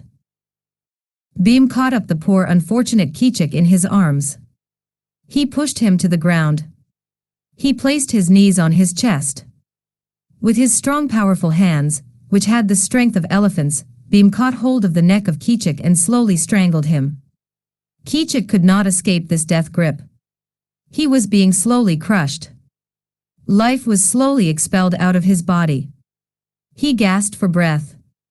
He beat against the powerful frame of Bheem. But Bheem was ruthless. All the anger and fury of Bheem were concentrated in the grip which held Keechak. A few moments of futile struggle and Keechak was dead. Bheem's anger was not yet appeased. Like a beast, he kicked at the dead body of Keechak. He pummeled his body till the arms and legs were crushed out of shape. He pushed them into the body and the handsome head of Keechak too. Keechak was just a lump of flesh. Bheem brought a torch and he showed the body of Keechak to Draupadi. He said, "Look, my queen, I have killed him. Are you happy now?" Draupadi's eyes were wild with joy. She looked like death itself in the form of a woman. Bheem put out the torch and told Draupadi that he would now go back to his apartments. He slipped quietly out of the dance hall.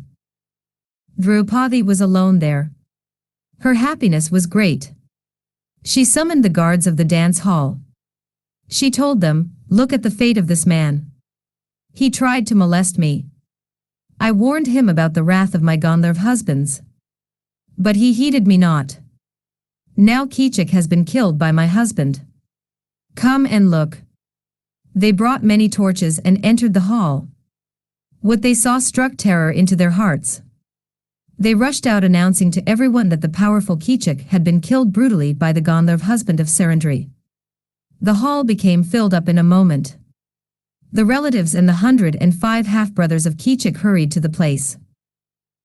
The queen and the king came there and shed tears at the sight of Keechak.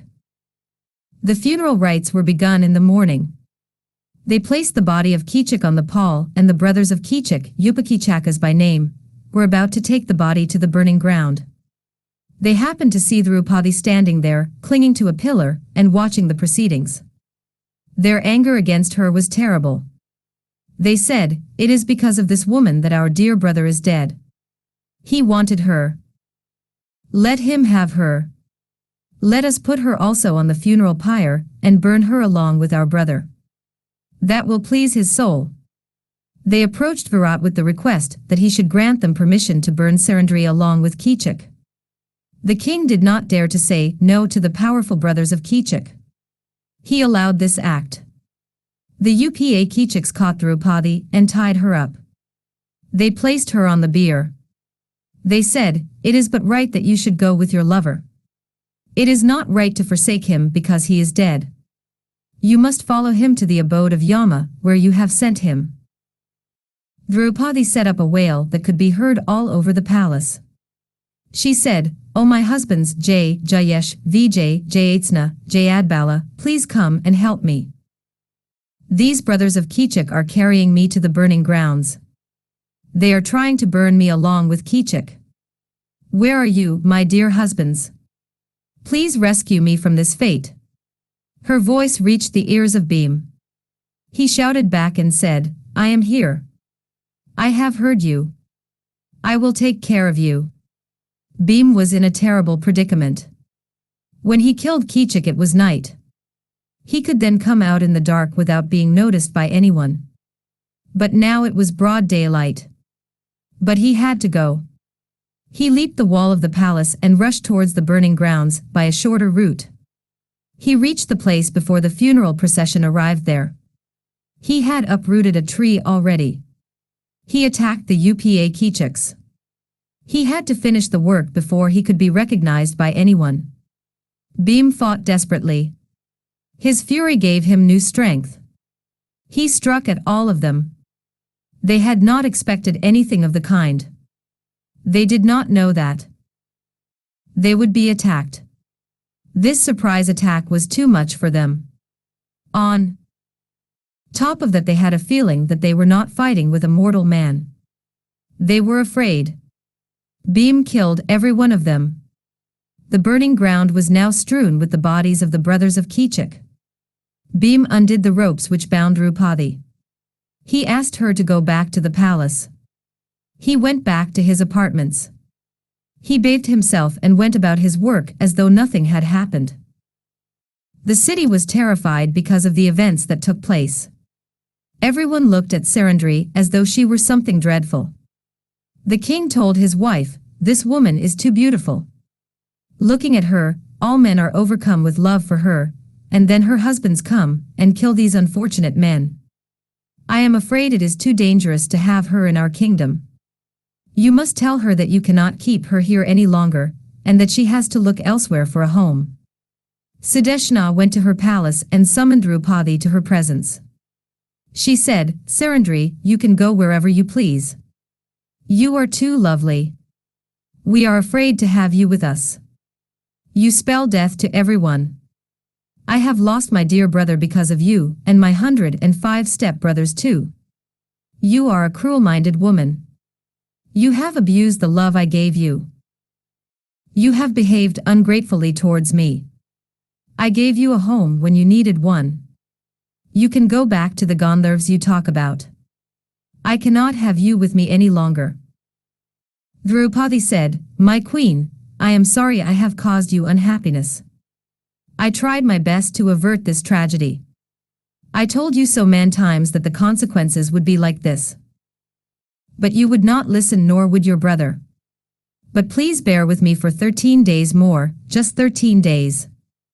The curse under which my husbands are laboring will lift in 13 days. I will then leave you and go away. I am talking for the good of you and your king. The Gandharvs will be grateful to the king for his kindness and yours. I know that the sight of me is hateful to you who loved your brother dearly. I know that I am not loved by anyone here. But just for 13 days more, please put up with my presence. You will be glad about this later, believe me." Sudeshna had to agree to the appeal of the woman. She said, "You are too powerful. We are helpless in your hands. I am appealing to you for help. Please do not make your husbands destroy us. I love my husband. My happiness is in your hands. You must protect us." Sudeshna wiped her tears with her mantle and walked away from the chamber. 12. The assembly in Hastinapur. The spies of Duryodhan had been sent to all the countries to find out the hiding place of the Pandavs. Their search was fruitless. They returned one by one to Hastinapur. Duryodhan was there surrounded by his brothers, Radhaya, Drona, Bheem and the Trigarda brothers. The spies said, "My lord, we searched for the Pandavs all over the world. They cannot be found anywhere. We looked for them in all the forests. They were not to be found. We went to Dwarika and looked there. We could not find them. Nor did the people talk as if they knew about the Pandavs. They are not in Panchal either. We have a feeling that they are dead. You can enjoy this world without any rivals. During our tour round the world we heard a piece of news that is the topic of conversation. Everywhere. It will interest you. You must remember Keechak, the commander of the army of the Matsyas. Keechak had defeated these Trigardas, you remember. Keechak was killed by some unknown person in the middle of the night. They say that it is because of a woman that he met with his death. His brothers, the Upa Keechaks too, were killed by the same Gandharv who is said to be the husband of the woman. That is the only piece of news we could gather. As for the Pandavs, there is no trace of them. There is no evidence that they are alive. They seem to have vanished from the face of the earth. Duryodhan dismissed them from his presence after rewarding them for their trouble. He pondered for a moment. Then he spoke, "We must try again to find out where they have gone. We realize that the time is very short. In a few days more the time of their exile will be over and they will come out into the open. We must discover their hiding place. If we do not succeed they will come and claim their kingdom. We must send spies who are more efficient. Perhaps they are dead, as the spies say. Then it will be excellent." Drona got up and said, "Do not entertain such vain hopes, Duryodhan. People like Yudhishthir and his brothers cannot die an early death. They will be long-lived. Why are you so keen on finding out their hiding place? You sent them to the forest by unfair means. You have enjoyed their wealth for 13 years now. Why do you not wait for the end of the year? When they come back and claim their kingdom, why should you not give it back to them? If you do that, yours will be undying fame." Drona's speech was followed by that of Bhishma. He said, "What the Acharya said is right. The Pandavs cannot be destroyed. They cannot be dead. I know that my advice will not please you or your father. Still I will speak. What is the use of wasting one's breath by saying 1,000 things? I will sum it all up in one sentence: where there is dharma, there is victory. My child, you are just burning up your energy trying to find out where they are. I will give you a clue. Where Yudhishthir lives, the place will be more fruitful. There will be no place for envy, for rude speech or for ire, in the land where Yudhishthir lives. The people will be God-fearing. They will all be like Yudhishthir. The rains will be regular there. The land will have an excellent harvest, the land where Yudhishthir dwells. The flowers will smell sweeter for his presence. The fruits will be more juicy and more luscious because of the presence of Yudhishthir. The cows will yield sweeter milk where Yudhishthir dwells. There will always be a festive air in the land where Yudhishthir dwells. So, if you want to find out where the Pandavs are hiding, send out your spies to look for a country which has all the glories that I have mentioned. I have just one more word to say." The words I spoke till now were those of a courtier in the presence of his king. But now, as the grandfather of the young king, I will say a few words. Duryodhan, you have ever been dear to me. I have been partial to you even when I knew that you were in the wrong. But now, listen to me. The Pandavs have suffered enough. You are a prince. You have a princely nature. You can be very magnanimous if you wish to. Why should you not decide to return to them their kingdom?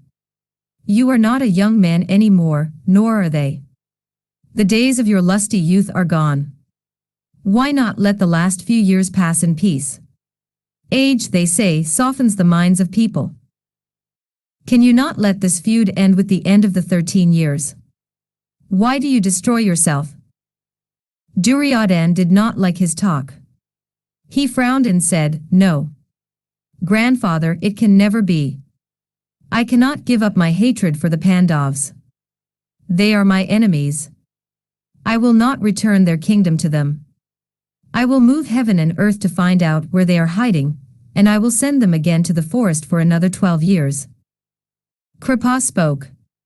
He said, Duryodhan, you have decided to commit suicide.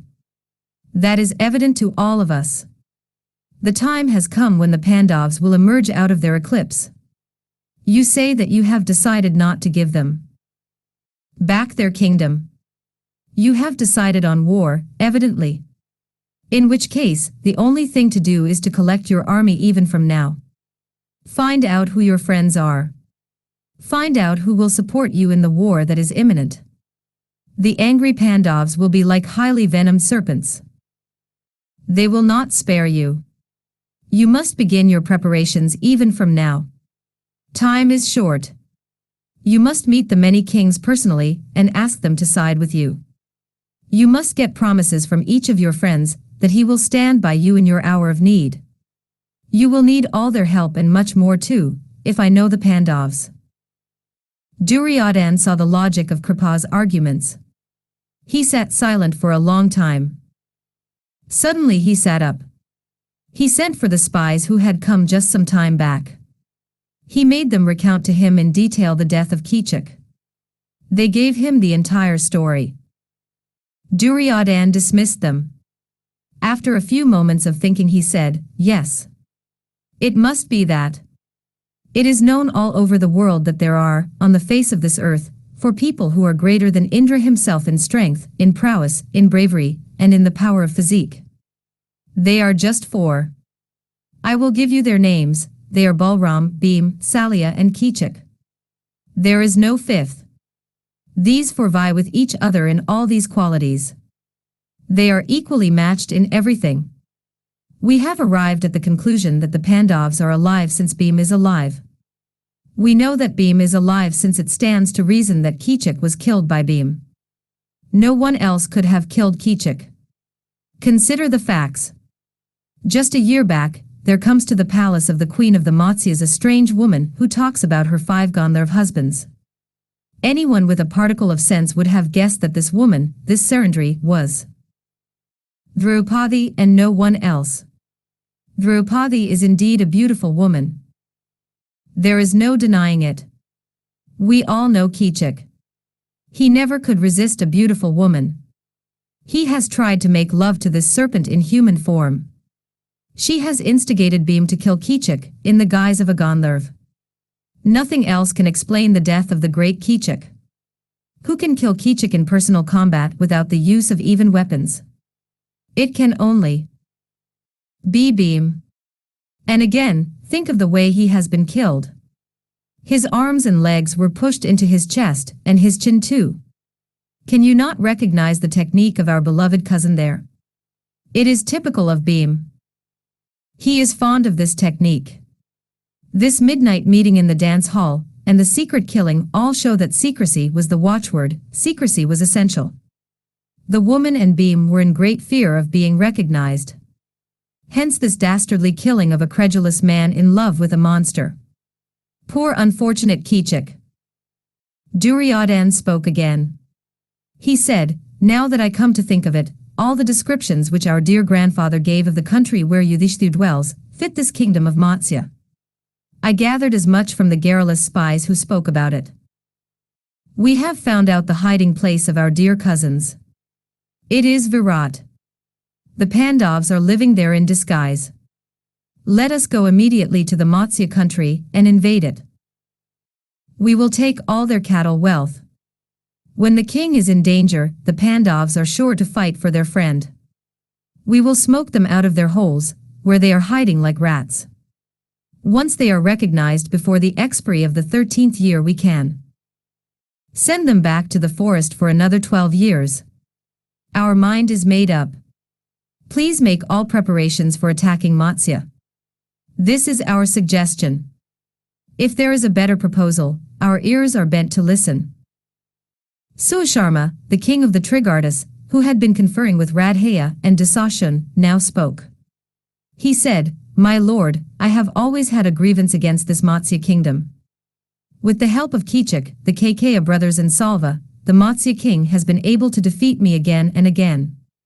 Now that Keechak is dead, it will be easy for me to invade the kingdom and capture all the cattle wealth of the king. His kingdom is indeed rich. The king of Virat is now absolutely helpless, since Keechak his commander is dead. I want to join you in your expedition against the Matsya kingdom. I will be of immense help to you in this attempt of yours. Against Virat. Radhaya said, Susanna's words are true. If I may make a suggestion, let us divide our combined army into two, and invade the enemy's country from two different directions. We can then be sure of victory. Duryodhan listened to the words of both of them. He said, Dasashun, collect our army. There is very little time. Let our revered grandfather, Kripa, Drona, and Ashwatthama lead our army. Radhaya and myself, with Shakuni, will of course be there, and you too with our other brothers. Let Susharma with his army go there tomorrow and attack them. Let him take away all their cattle. His attack will be on the southern side of Virat. The king, of course, will defend his cattle. The Pandavs will come to his aid. We, the Kauravs, will reach the outskirts of the city. On the day next to the Trigarda attack, we will go and collect the cattle from the northern side of the city. We can be sure of success in both our endeavors, the conquest of the Matsya kingdom, the gain of his cattle wealth, and the unmasking of the Pandavs.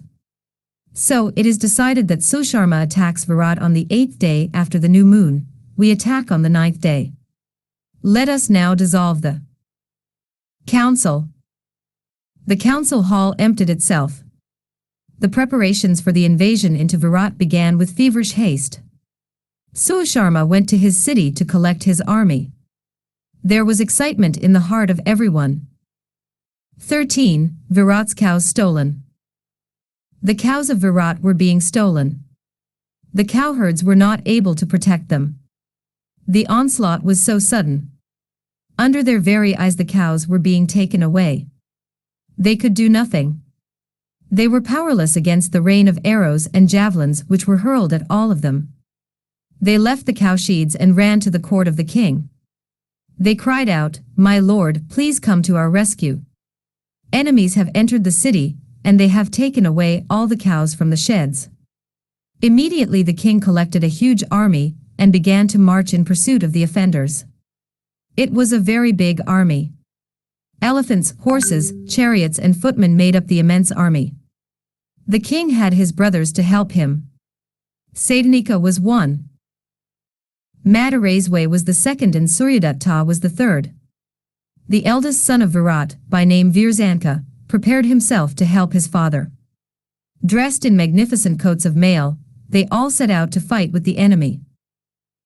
When the horses were being brought for the king's chariot, Yudhishthir came to the king and said, Among my several accomplishments, fighting is one. I know how to fight in a chariot or on horseback. This cook of yours, this Valala, is a very great fighter. Also these two men who are here to guard your horses and your cows. If you will allow it, we will prepare ourselves to fight with your enemy and help you. The king was glad to have the help of these men. He called Sairandhri and said, Get chariots and weapons for these 4 men. Kank says that they are good fighters. Please hurry up and equip them for the fight. They were all ready. Yudhishthir felt that he was doing the right thing. It was but right that they should repay the kindness of the king, who had given them a home for the last so many months. He also knew that the king would need their help since the enemy was Susharma, the Trigarda. His fame was great. Yudhishthir had heard about him from Arjun. The army left the city and proceeded towards the field. The fighting began. The Trigarda brothers were powerful fighters. If Keechak had been alive he would have routed their army in no time. But without him the king found the enemy to be formidable. The field was already strewn with the bodies of the dead soldiers. It was fortunate that the 4 Pandavs had offered to help Virat. They fought like forest fires. Wherever they went, destruction followed in their wake. It was a surprise to Susharma that Virat was offering so much resistance to his onslaught. He was amazed at the excellent way in which the Matsya army was fighting. Yudhishthir had taken charge of the entire army. He arranged it as a phalanx in the shape of an eagle. He occupied the head of the bird, Nakul and Sahdev were the guards for the wings and Bheem was at the tail. In this manner they were able to attack the enemy very effectively. Thousands of soldiers were killed by Yudhishthir. Bheem killed double the number of soldiers. The twins were even more terrible. Nakula's victims were 3 times Yudhishthir's and Sahdev's 4. Saitanika was excited at the excellent help the Pandavs were giving him, and he fought well. Virat was proceeding fast, cutting his way into the army like a sickle working its way into a field of corn. He met Susharma. A duel was fought between these two. The battlefield was covered by the dust rising from the ground. The dust almost hid the sun. The entire field became dark because of it. In the sudden darkness that fell on the field, Susharma, the Trigarta, took the Matsya king captive. Virat's bow was broken into 2. He was helpless. When he was thus rendered helpless, Virat was carried bodily out of his chariot and away to the chariot of Susharma. The darkness lifted. The soldiers saw their king captured. There was panic in the ranks. All of them began to run away from the field of battle. Yudhishthir saw what had happened. He told Bheem, "The king has been captured by Susharma. He thinks that the king is helpless. I want you to go to Virat's rescue." Bheem said, "Surely that fool does not imagine that the king is helpless. Of course I will go and rescue the king." Bheem saw a tree nearby and tried to uproot it. Yudhishthir smiled and said, "Please, Bheem, do not do that. We are not supposed to be recognized. If you use your technique, I am sure Susharma will know who you are. Please fight like others do and do your task. Leave that tree alone." Bheem laughed loudly and said, "You are right, my lord. I will go now." Bheem and his brothers Nakul and Sahdev ascended their chariots and proceeded fast in the wake of Susharma. Yudhishthir followed them. The 4 of them challenged the Trigarta. Seeing the 4 warriors, Virat fought with new vigor. Lifting up his mace, Virat fought with Susharma in the chariot itself.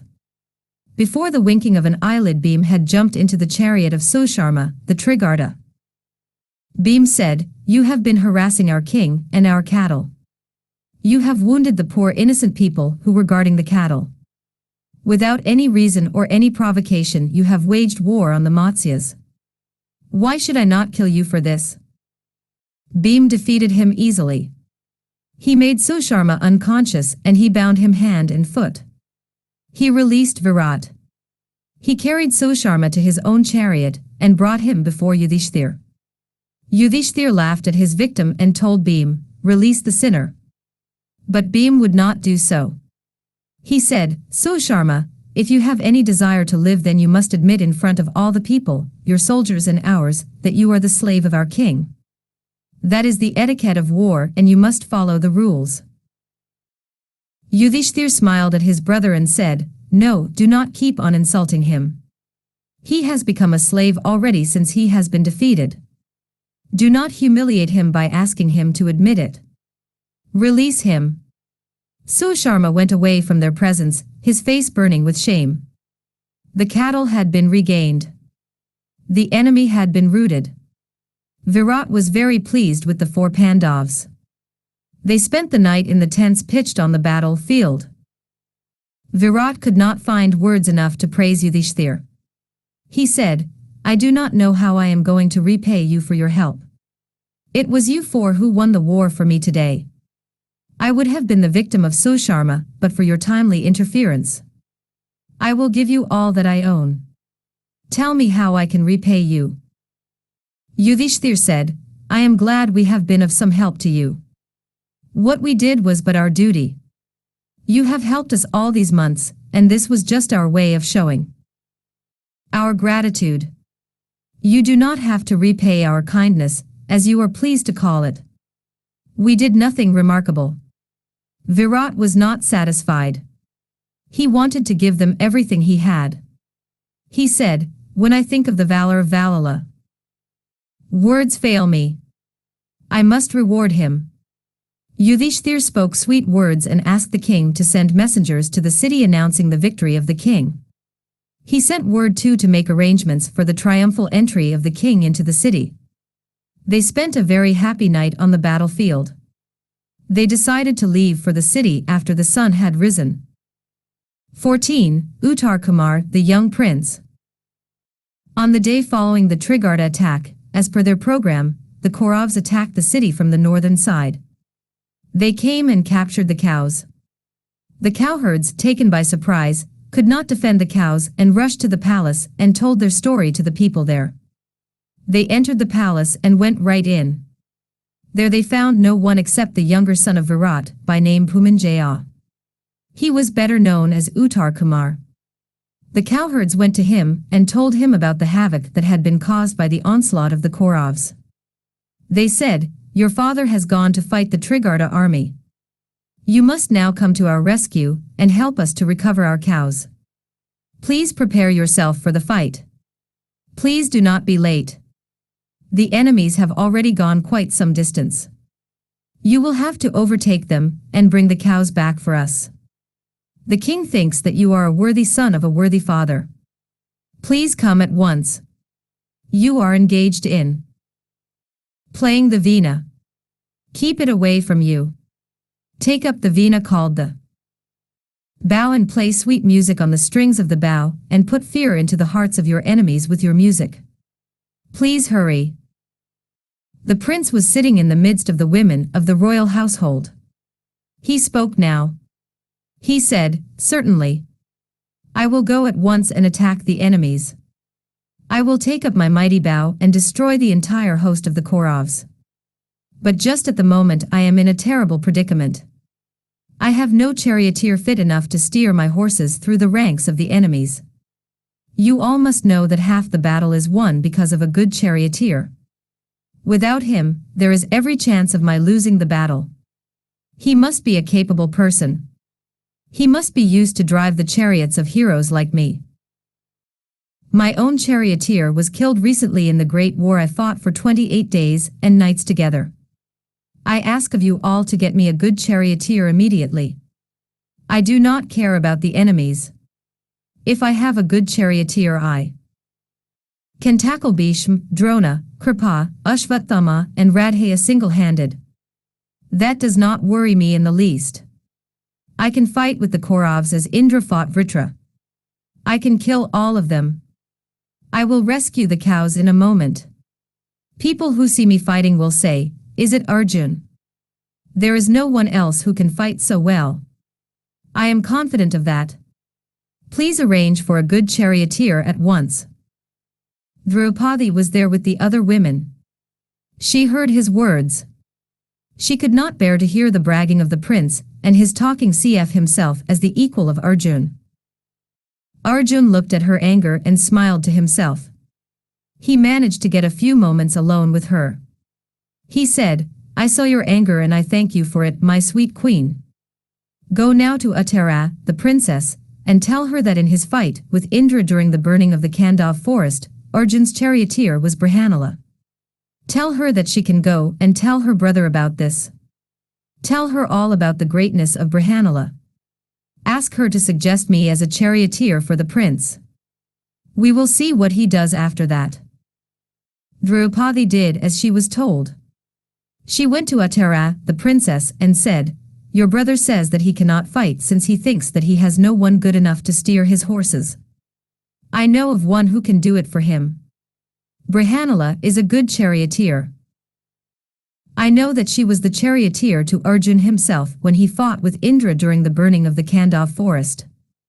That was why Arjun was able to defeat Indra. I know about the prowess of Brihanala. If she takes the reins of your brother's horses in her hands, no one can defeat your brother. All the enemies will be defeated. All the Kauravs, Devas and Gandharvas will easily be vanquished. You can be sure of that. Please tell your brother to take Brihanala." The princess was very happy. She rushed to her brother and said, "My dear brother, you can get ready for the fight.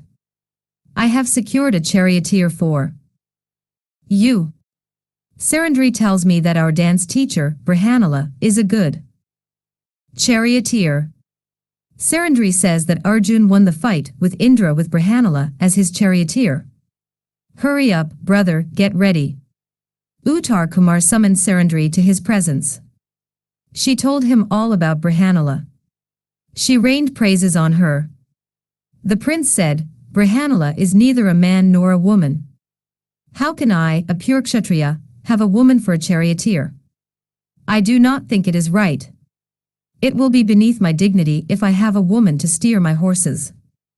I will have to give up the idea of fighting. Sairandhri said, You may be right. But in an emergency like this you must not think too closely on these small matters of etiquette.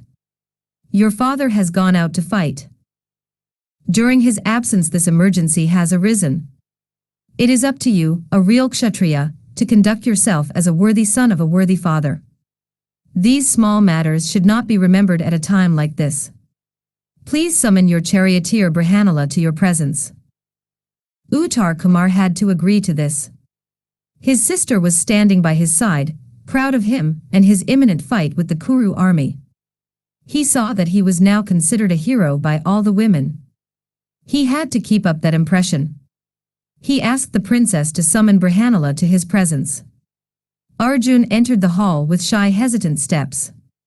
It looked as though he was ready to faint with shyness. Uttar Kumar said, I hear from Sairandhri that you were the charioteer to Arjun. She says that you are the greatest of all charioteers. Indra's Madali, Derek of Krishan, Sumantra of Dashrath are all insignificant when they are compared with you. That is what Sairandhri says. I want you to be my charioteer. I have to go now to light with the host of the Kaurav army. Please get ready. Arjun smiled shyly and said, My lord, what do I know of fighting? I can only dance and sing.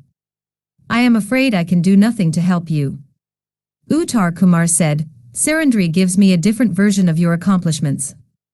This is not the time for modesty. Please get ready. I must leave at once for the battlefield. The princess brought a dress glowing like the sun, to be worn by Arjun. He pretended that he did not know how to put it on. He made such a fool of himself in his attempts to put it on, that all the girls in the hall laughed at him. Peal on peal of laughter greeted the ears of all. Finally, in exasperation, the prince came and put the armor on Brihanala with his own hands. That was what Arjun wanted. He would not dress himself, not when he went out to fight. He told Uttar Kumar, I am ready, my lord. I will take you wherever you want to go. You can fight the Kauravs single-handed. I am waiting to see the glorious spectacle. Let us proceed, my lord. They took affectionate farewell of all their companions. The chariot was about to leave the palace gates.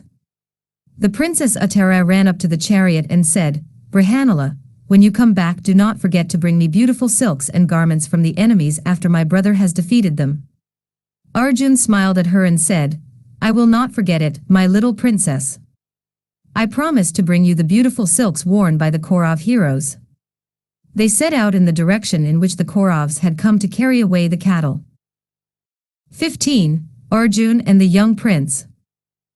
Uttar Kumar said, Please hurry. I am impatient to meet the enemies who have dared to invade our city when my father is away. They thought, perhaps, that there are no heroes left in Virat. I will show them. They proceeded towards the enemy camp. Arjun was driving fast in the direction of the outskirts of the city where the burning grounds were situated. He was smiling to himself all the while. They had gone quite some distance when there came to their ears a great noise, like that of the ocean on a night when the moon is full. Uttar Kumar heard it and said, Brihanala, what is that noise? Arjun said, My lord, it is the noise from the Kaurav army, the army which you are to meet and vanquish in a few moments more. The chariot had gone a few yards nearer now. Uttar Kumar could now see the army. His eyes were wide with amazement. He just looked at it and said nothing. He was struck dumb. His tongue had gone dry and he felt as though he would choke. Arjun continued as if nothing had happened. He said, I have brought you to the spot from where you can see the Kaurav army arrayed just in front of you. Look, my lord. There on the white horse is seated Duryodhan, the Kaurav monarch. See how grand he looks. By his side you can see Duryodhan, his dear brother. He is riding a grey horse. Can you see someone approach him? He is riding a beautiful brown horse. Can you see his noble handsome face? Can you see his wide beautiful chest? That is Radhaya, the dearest friend of Duryodhan. He is the greatest archer on the side of the Kauravs.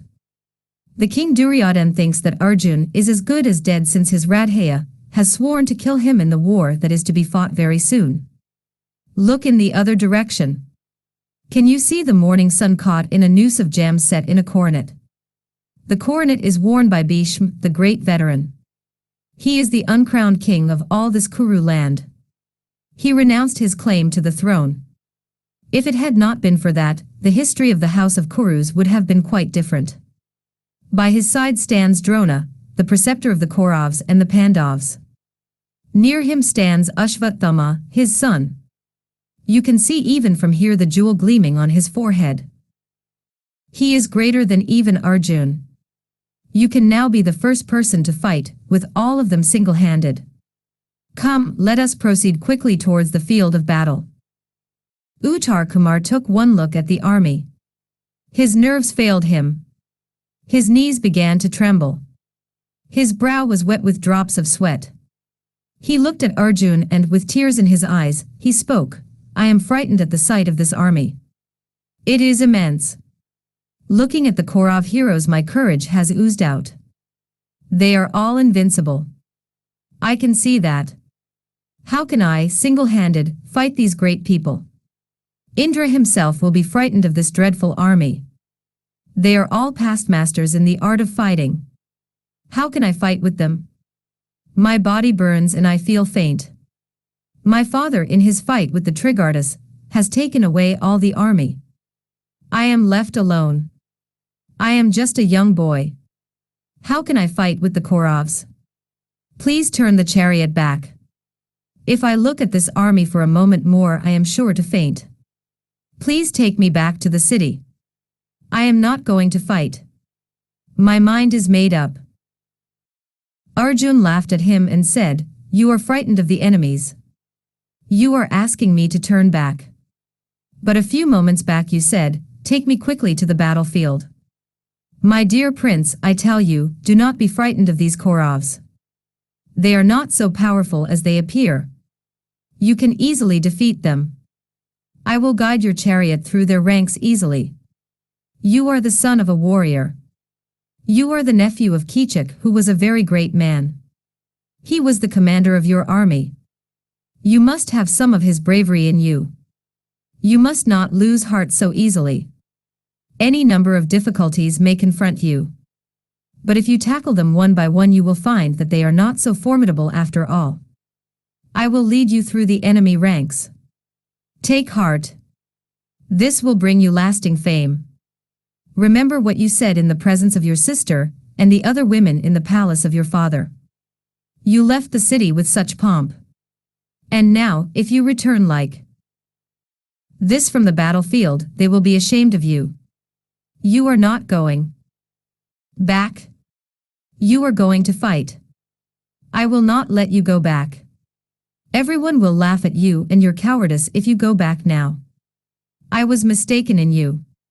Because Sairandhri was for my coming with you, and because I was charmed by your brave words. I came out with you. Why are you afraid of this army? Even I, who is supposed to be afraid because of my sex, even I am not scared.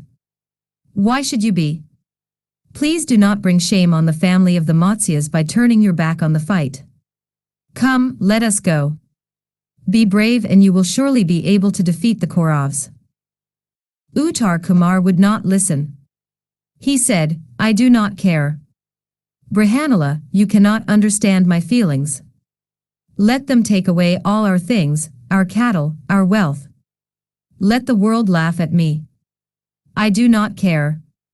Let the Kauravs keep all our cows, they are welcome to it. As for me, I am going to return. I am not going to listen to you. I am going back to the city." Uttara jumped from the chariot and began to run in the direction of the city. Arjun was very angry with him. He said, "This does not become a prince. You are a Kshatriya. Please do not bring disgrace to your race. Death on the battlefield is better than this flight." Arjun's words fell on deaf ears. Uttara was running as fast as he could. Arjun jumped down from the chariot. With his red mantle and his long hair flying in the breeze, he ran behind the runaway boy. The earth resounded with his fast and firm steps. They had come very near the field when all this took place. They could be seen by the enemies. The soldiers and others too were looking at everything that was happening. They saw a lonely chariot first coming from the city. They saw a young man run away from the fight, and a strangely attired person pursuing him. They saw the entire drama as they would a dumb show. Their interest was now aroused. The soldiers spoke among themselves. "Who is this young boy who jumped out of the chariot and ran away? Who is this other person whose attire is so fantastic?" They were still watching. The attention of Drona was caught now. He said, "He is dressed like a woman. But he is a man. The boy is running away because he is scared, I can see that. The person who is following him seems to be trying to force him to come back and fight. He is dressed like a woman. But wait a moment. His figure is familiar to me. I have it. It is very much like Arjun. It is the same head and the same neck. I can recognize it even from here, from this distance. Those beautiful arms can belong to no one else. I know them. Look at those wide shoulders and that broad chest. It is Arjun and no one else. It can only be Arjun who has the courage to face our army alone." Radhaya was listening to the words of Drona. He said, "In the city of Virat, all the soldiers had to go with the king to fight with our Susharma. Only this son of the king had been left behind. He was desperate. He must have caught hold of a eunuch to drive his chariot and come to the battlefront. Admirable, so far. They came up to the edge of the army. Looking at it, the poor child has lost his nerve, evidently. I do not blame him. He has jumped out of the chariot, and he is running away as fast as he can. The charioteer is even more nervous. He is running after the young boy, faster too, since he does not want to be left alone. That is what is happening there. I do not see why the name of Arjun should be brought up now." Kripa said, "Drona is right. It is Arjun. He is pursuing the boy. He will bring him back. He is planning to make that boy his charioteer, and he is going to be the fighter. I can guess that much from the actions of the two." Duryodhan was now irritated by this talk. He said, "Let him be Arjun, let him be Krishan, let him be Bhargav himself. It does not matter. None of them will be able to face us now. Even if it is anyone else in the form of a woman, I will fell him with my sharp arrows if he dares to fight with me." While this talk was going on, Arjun was running after Uttara. He came up with him and caught him by the hair. All the appeals of the prince were of no avail. Arjun would not let him go. He dragged him to the chariot and said, "You must not run away. I will not let you go. If you are afraid to fight, become my charioteer. Sit in my place and take the reins. I will do the fighting. You can depend on me. I will take care of you. Nothing can harm you as long as I am here. You are a Kshatriya. Remember that. You must not run away from the battlefield." Arjun made the young prince get rid of his fear to some extent. He made him take up the reins and himself sat inside the chariot. Arjun wanted his Gandiv and his quivers. He made Uttara turn the chariot in the direction of the Sami tree, where they had placed their weapons. Evil omens were seen in the Kaurav army, omens which spelt defeat for them. Drona spoke to Bhishma, "My lord, I am sure it is Arjun there in the chariot." He spoke these words in code. He regretted his impulsive declaration that it was Arjun. He did not want Arjun to be recognized by the others. He did not want the discovery to be premature. He therefore spoke to Bhishma in code. In the same code Bhishma replied, "I see what you mean. I can assure you, you need not be worried. The time limit which we were talking about in the court the other day has been passed. You need not be nervous anymore. The Pandavs are safe. I knew it even then in the court when we were discussing it. I did not want to volunteer the information. I want Duryodhan to learn a lesson. He may realize that the Pandavs are not easy opponents. This lesson may prove to be beneficial to him and avert the greater tragedy that threatens to come true." With great relief surging in his heart, Drona openly said, "Duryodhan, I am sure I am seeing Arjun and no one else. He has disguised himself, but I can recognize him. It is Arjun, the archer who has no equal in this wide world. I have seen my Arjun after 13 years. Tears blinded the old man as he looked and looked at his beloved pupil. He kept on talking about Arjun and his prowess. He roused the anger of Radhaya. Radhaya said, "You are always praising Arjun and singing about his glory. Arjun is not 1/16 as wonderful as our king or myself." Duryodhan said, "If this is Arjun, our purpose is served. We can send the Pandavs back to the forest for a further period of 12 years. If this is a god in the form of a eunuch, I will fell him with my arrows." Bhishma, Drona, Kripa and Ashwatthama appreciated these brave and fearless words of the king. 16. The Sami Tree. Arjun, in the meantime, had reached the Sami tree. He saw that the poor prince was too delicate and nervous to fight. He looked kindly at him and said, "I want you to get up this tree. On the tree is placed a mighty bow called the Gandiv. The bow which I have now is not powerful enough. These weapons you have brought are too delicate for the fight, which I have ahead of me. You must, therefore, get up on this tree, and get for me the weapons of the great Pandavs which have been kept there. Make haste. Get up on the tree." The prince looked up at the tree and said, "I can see nothing but a corpse hanging from the topmost branch. You know that I am a Kshatriya. How can I touch a corpse? Brihanala, please do not make me do these things. I must not touch a corpse. It is not good for me." Arjun laughed at him and said, "I know that you are a Kshatriya. You belong to a great house. I will not insult your birth. Do not be afraid. It is not a corpse. The weapons of the Pandavs are placed inside that bundle that looks like a corpse. I know it. Please bring it down from the tree." Uttara got up on the tree and cut the rope which was holding the bundle to the branch of the tree. He came down. As directed by Arjun, he unwrapped the bundle. Amazement spread over his features. He saw the weapons of the Pandavs. He thought that 1,000 rainbows were there before his eyes, so wonderful was the glow that was coming from them. Uttara looked at Arjun. He saw tears were flowing from his eyes. He could not share the feelings which choked Arjun.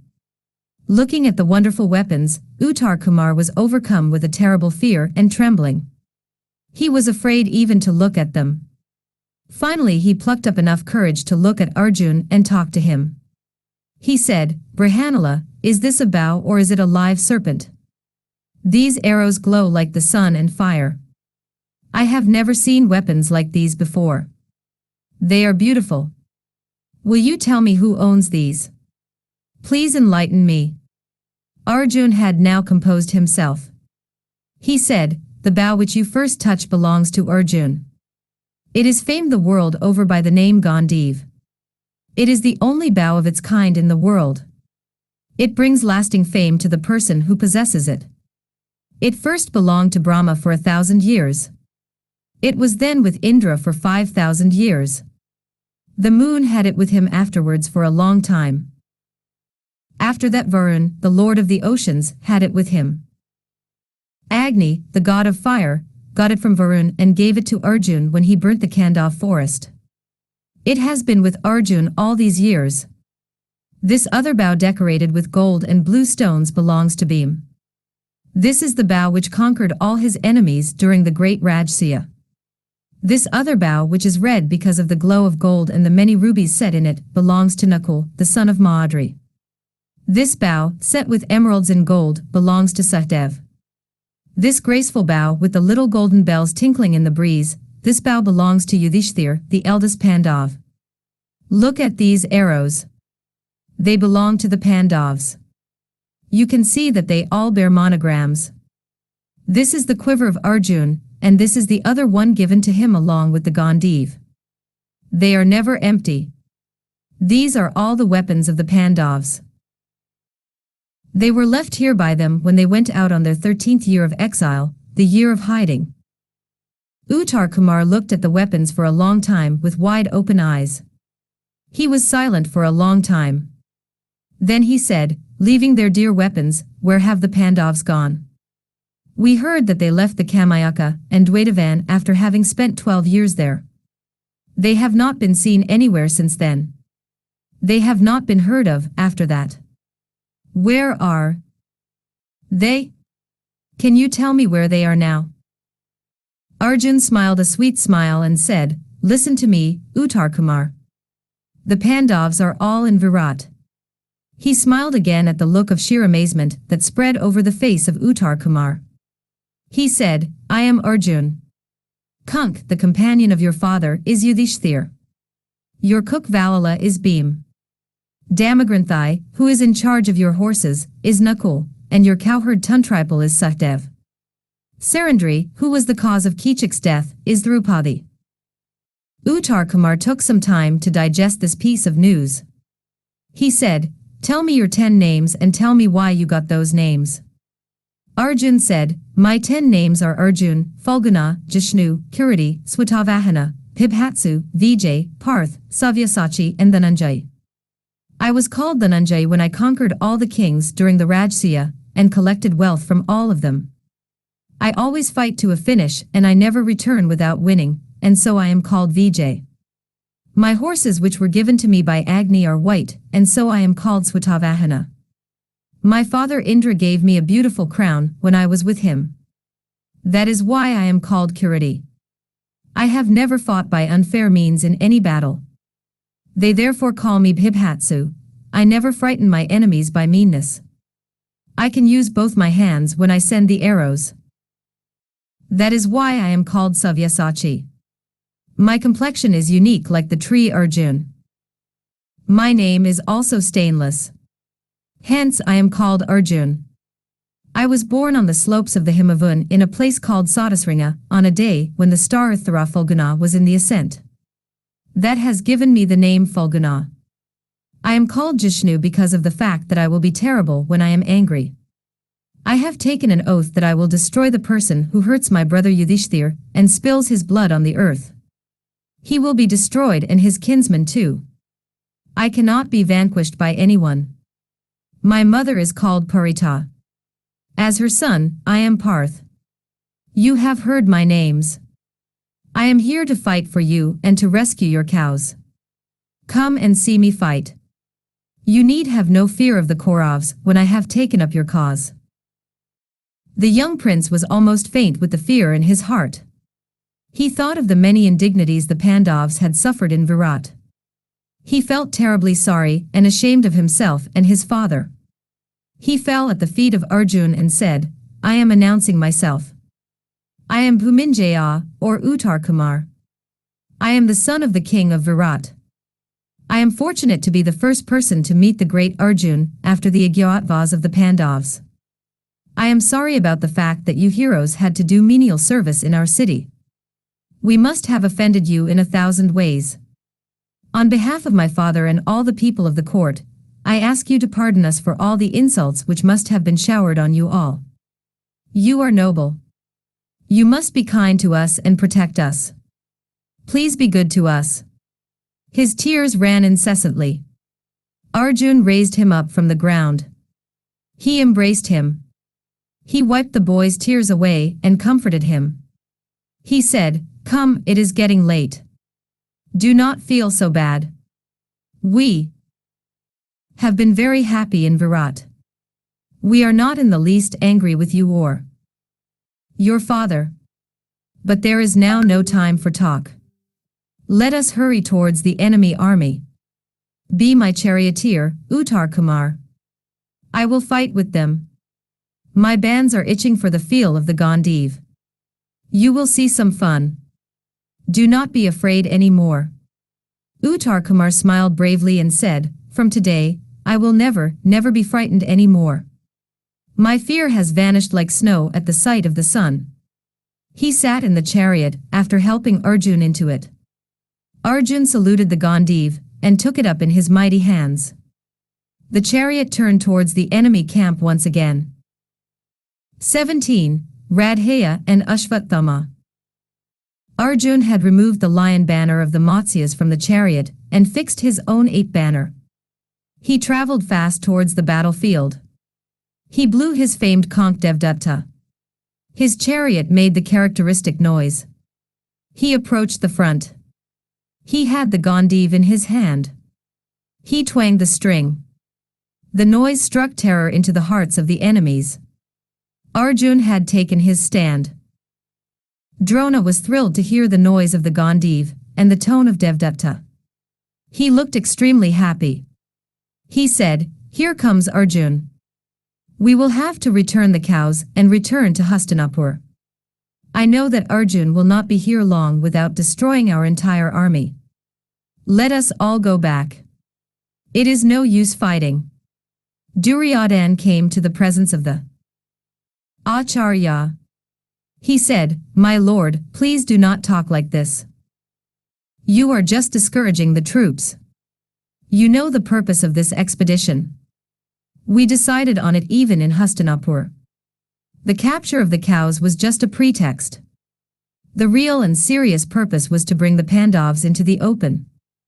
I said, if the Pandavs appear in front of us before the 13th year has expired, we can send them back to the forest for a further period of 12 years.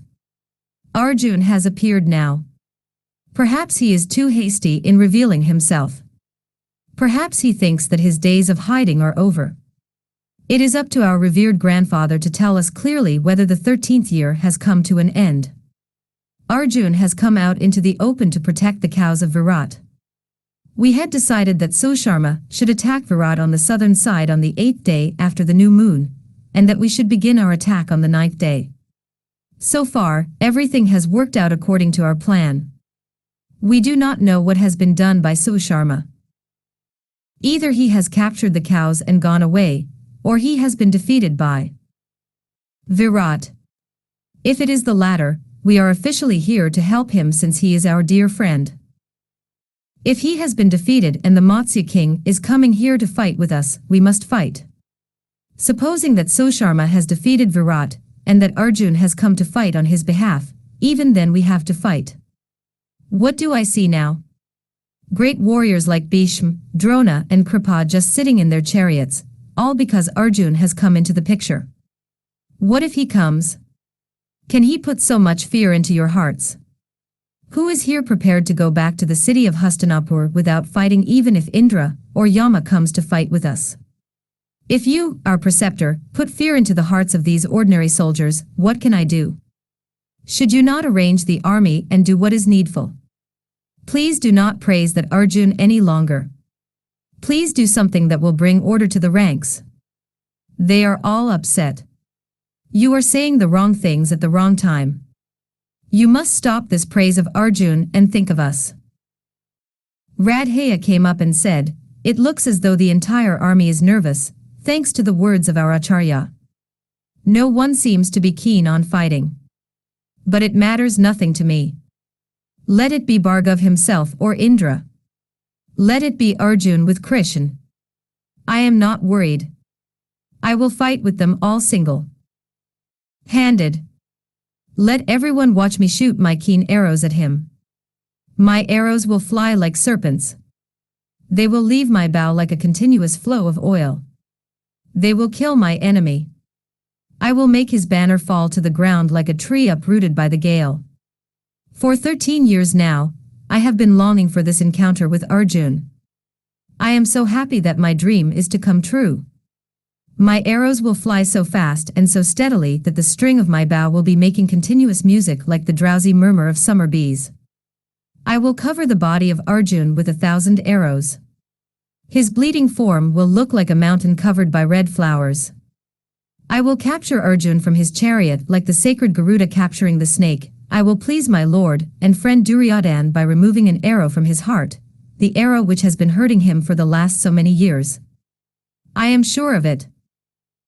As for you, who seem to be scared of Arjun, you can all go away from here or stand on the battlefield and watch me fight with my enemy. Kripa said, Radhaya, you are always thinking of war and killing. One should fight only when it is absolutely necessary. When the general good can be effected without fighting, then fighting should be avoided. You do not like to admit that your opponent is greater than you.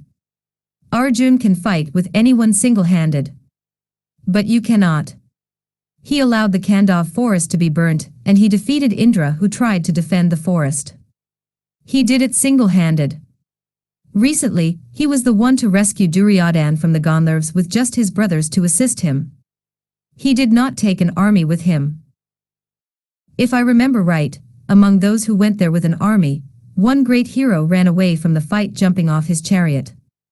I do not have to relate all the achievements of Arjun. You know them all only too well. You have heard about the killing of the Kalakayas and the Naivadukovachs. It was all done single-handed. It is no use talking about the greatness of your enemy to you. Still I have to talk since I do not want you to make a fool of yourself. You are trying to remove the poison fangs from the mouth of a serpent by putting your right hand into its mouth. Arjun is like a lion which has just come out of its captivity. Nothing can equal his fury. He will be like a spark of fire dropped on a pile of cotton. You and I and all of us will be burnt up in no time if this fight is allowed to begin. If, however, you are bent on fighting, do not try to tackle that forest fire single-handed. Let us arrange our troops properly. All of us will have to meet him as a single unit. The 6 of us, Drona, Duryodhan, Bheem, your good self, Ashwatthama and myself must meet him combining our efforts. Your talk about fighting with him just by yourself is, I am afraid, too optimistic. You do not know what you are saying. You think too much of yourself and too little of Arjun. Radhaya was wild at the tone of contempt which Kripa used. He said, I can see that the great Kripacharya has lost his nerve on seeing Arjun. Those who are afraid need not fight. I can, alone, repay the debt I owe to my friend Duryodhan by killing Arjun.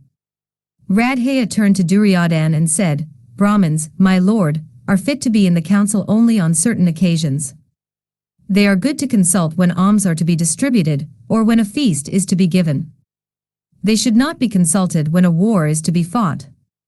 Let this great Acharya Kripa go home. He is afraid of Arjun. I will fight.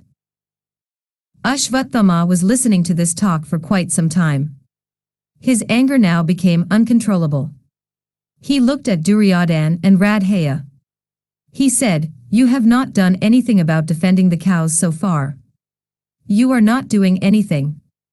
You are just listening, Duryodhan, to your dear friend and his plans about what he is going to do. The cows have not left the boundary of the Matsya kingdom.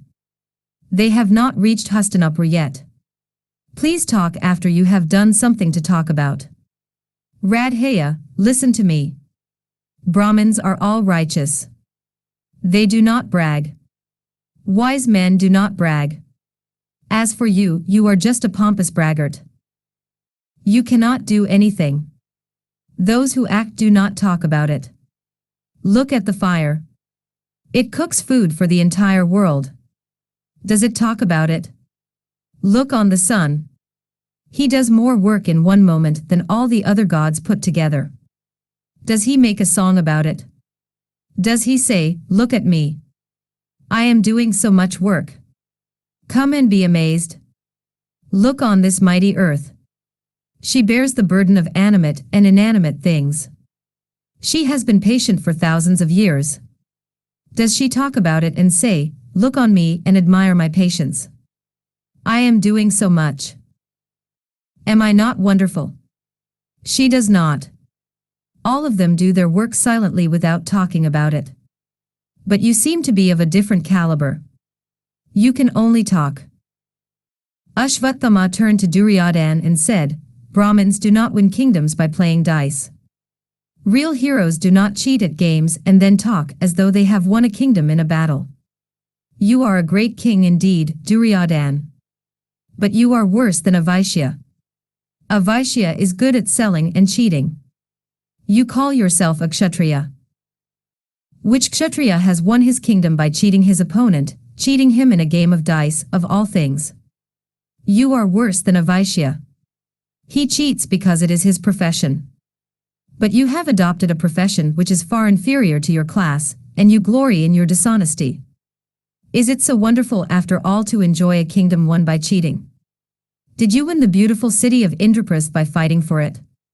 Did you make Yudhishthir and his powerful brothers your slaves by taking them captives in war?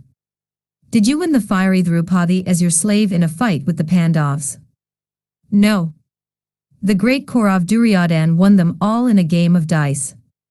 Even that game, you did not play yourself. You had to have the help of that crooked uncle of yours for that. You felled at one stroke that sandalwood tree called Yudhishthir. Do you remember what Vidur said? The wise man said, "The creatures of the earth inherit, to a certain extent, the patience and forgiving nature of Mother Earth. Even insects and ants forgive, if they have to. But you have transgressed the rules of conduct so far in the case of the Pandavs that their minds will not be for forgiveness. You went too far when you insulted their queen Draupadi. Their anger is terrible. This Arjun has now appeared as your nemesis. He has come to avenge their wrongs. Please do not insult my father and my uncle by calling them cowards.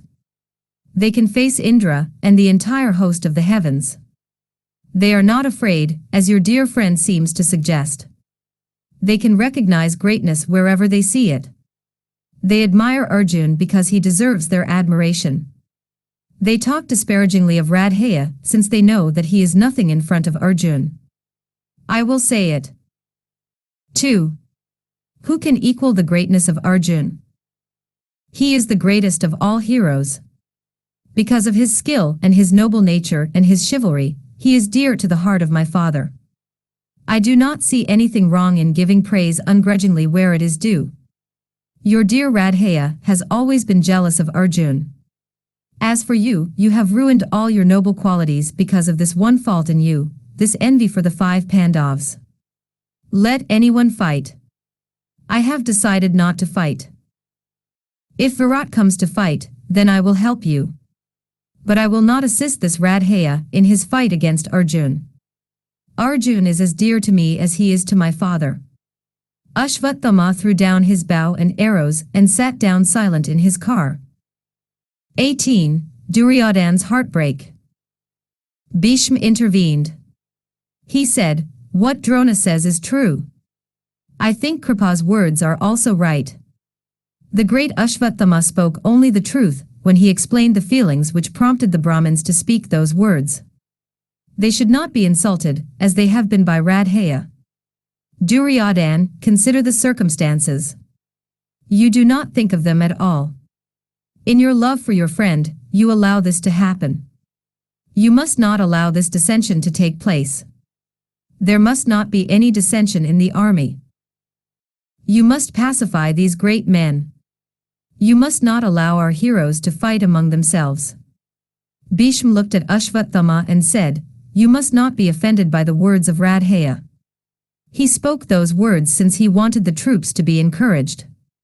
The time is not right for you to show your anger. You must forgive their rash talk. You 3 must forgive these youngsters. They thought that the words of your father and your uncle, spoken in admiration of Arjun, may ruin the morale of the army. That is the reason why Radhaya spoke so vehemently. Please be good enough to forget these things and concentrate on the immediate danger. We must all combine and attack Arjun. Wise people have short memories. Ashwatthama was slightly mollified by the words of Bheem. He said, "Let my father forgive them. Let my uncle forgive them. I will not be angry if they give up their anger. I only thought that the merits of the enemy need not make this man jealous."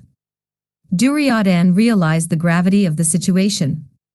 He asked Drona and Kripa to forgive them.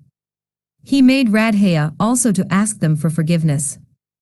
Drona said, "My anger vanished as soon as I heard the words of Bheem. Let us now forget this talk. Let us make arrangements so that Arjun does not meet Duryodhan in the fight. I know that Arjun has not revealed himself before the expiry of the 13th year. The exile of the Pandavs is over. Arjun's anger against Duryodhan will be terrible. Let us avert this meeting. I have no doubt that their period of exile is over. I request our revered Bheem to clear the doubts of dear Duryodhan." Bheem looked with pity at Duryodhan and said, "My child, Drona is right. Their term is over. The revolution of the wheel of time is steady. The stars and planets, however, have their effect on its progress. Astrologers have calculated every moment which slips by unnoticed by us. According to them, every 5 years there is an increase of 2 months in the length of time. During these 13 years there has been an increase of 5 months and 12 days. The Pandavs have spent 12 years in the forest and 1 year in hidings, but they have spent 5 months in unnecessary exile. This must have been known to Yudhishthir, and to the 4 brothers of that gentle soul. Yudhishthir is very righteous and very noble. He did not want to lessen the final year by these 5 months. With his brothers he has allowed himself to suffer that also in silence. He did not want to shorten this year. He does not want any argument about the exile. He does not want any hair-splitting arguments about the facts. Therefore he stayed silent. Arjun knows that the 13th year is gone. That is why he has come out into the open. Even that he has done because he wanted to help his king. The Pandavs, who are bound by the shackles of Dharma, will never transgress it. They will never tell a lie. If Yudhishthir says that the term of the exile is over, it is over. That is all. He waited for a moment. Then he continued, "Look at this Arjun. He cannot be conquered. If he and his brothers decide to fight with us, we have no chance of defeating them. I am very fond of you. I do not want to see you destroyed. This is your only chance. Why do you still think of them as your enemies? Return their kingdom to the Pandavs. Make peace with them. You will be happy. All the world will be spared from slaughter. Take my advice. Summon the Pandavs to your presence and return their kingdom to them." Duryodhan's face was pale with disappointment. All his dreams of sending them back to the forest were gone forever. His eyes became red with anger. He said, "I will not return their kingdom to the Pandavs. Let us now talk about war and nothing else. I am going to fight, now and later too. Please make all arrangements for the war now." Drona said, "Please take my advice. Let us divide the army into 4 parts. Duryodhan, you take 1/4 of the army with you. You must proceed towards Hastinapur." He looked at the others and said, "The king must be guarded at all costs. We must not allow an encounter between Duryodhan and Arjun. Let another 1/4 of the army take the cattle and proceed towards Hastinapur. The other half of the army will remain here and fight with Arjun. Bheem, Kripa, Ashwatthama, Radhaya and myself will fight with Arjun. Even if Indra himself comes to his aid, we will not care. But now the noise of Arjun's chariot can be heard. He is coming fast. Let us hurry and dispatch the king to the capital.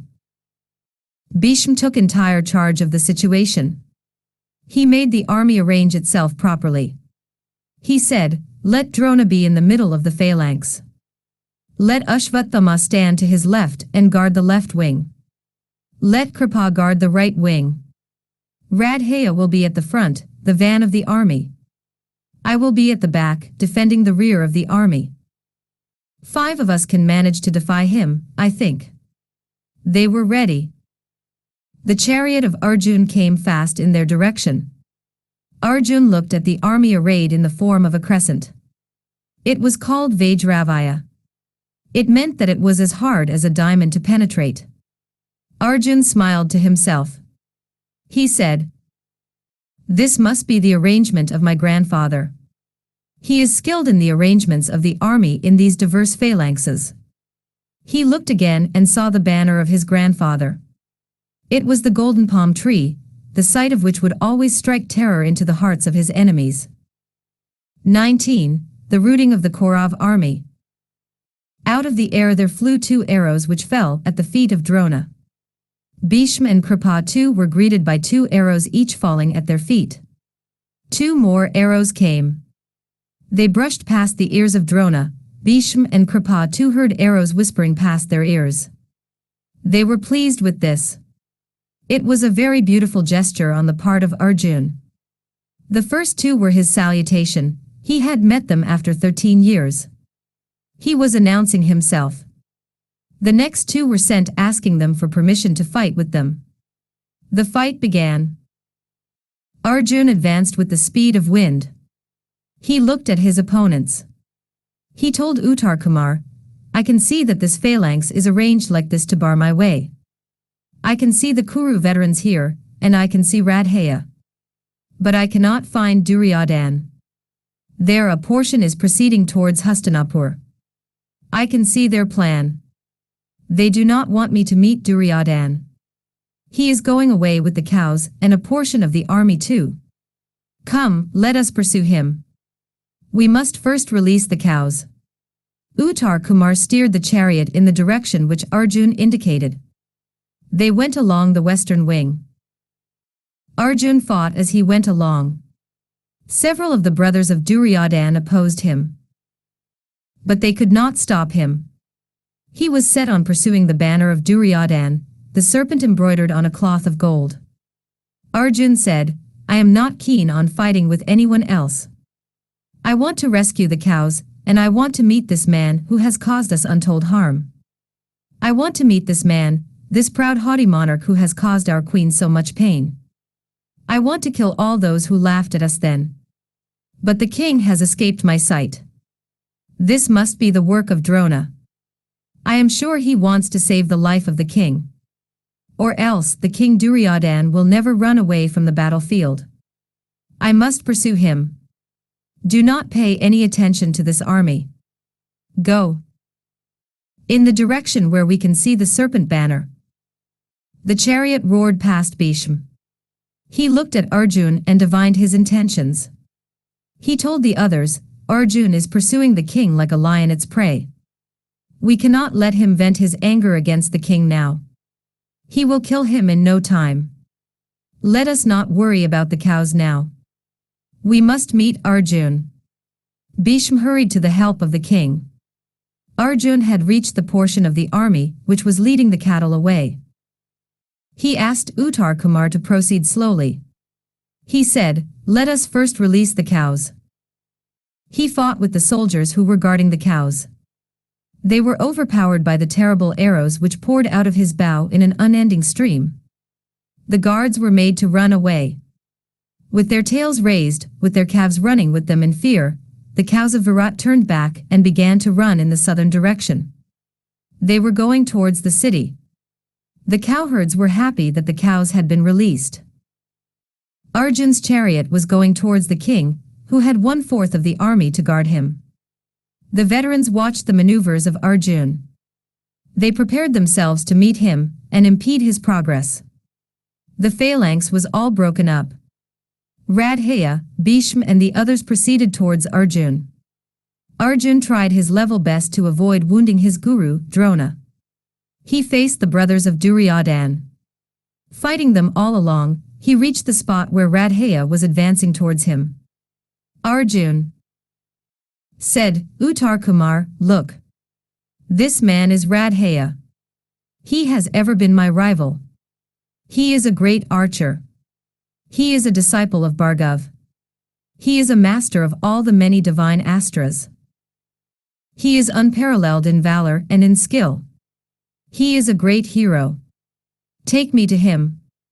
Look, the king has returned. Look at the serpent banner advancing towards us. I am glad he is coming. I knew that Duryodhan will never be a coward and run away from the battlefield. He is also coming here. Bheem, my dear grandfather, is coming towards us. He is bent on protecting the king. Bheem is the greatest of the Kuru heroes. He has now become a soldier in the army of Duryodhan. Yes, they are all of them, every one of them, under the magnetism of Duryodhan. I want to fight with all of them. Take my chariot to the center of the field from where I can fight. The chariot advanced rapidly. Ashwatthama smiled at Radhaya as if to say, let us see what you are going to do now.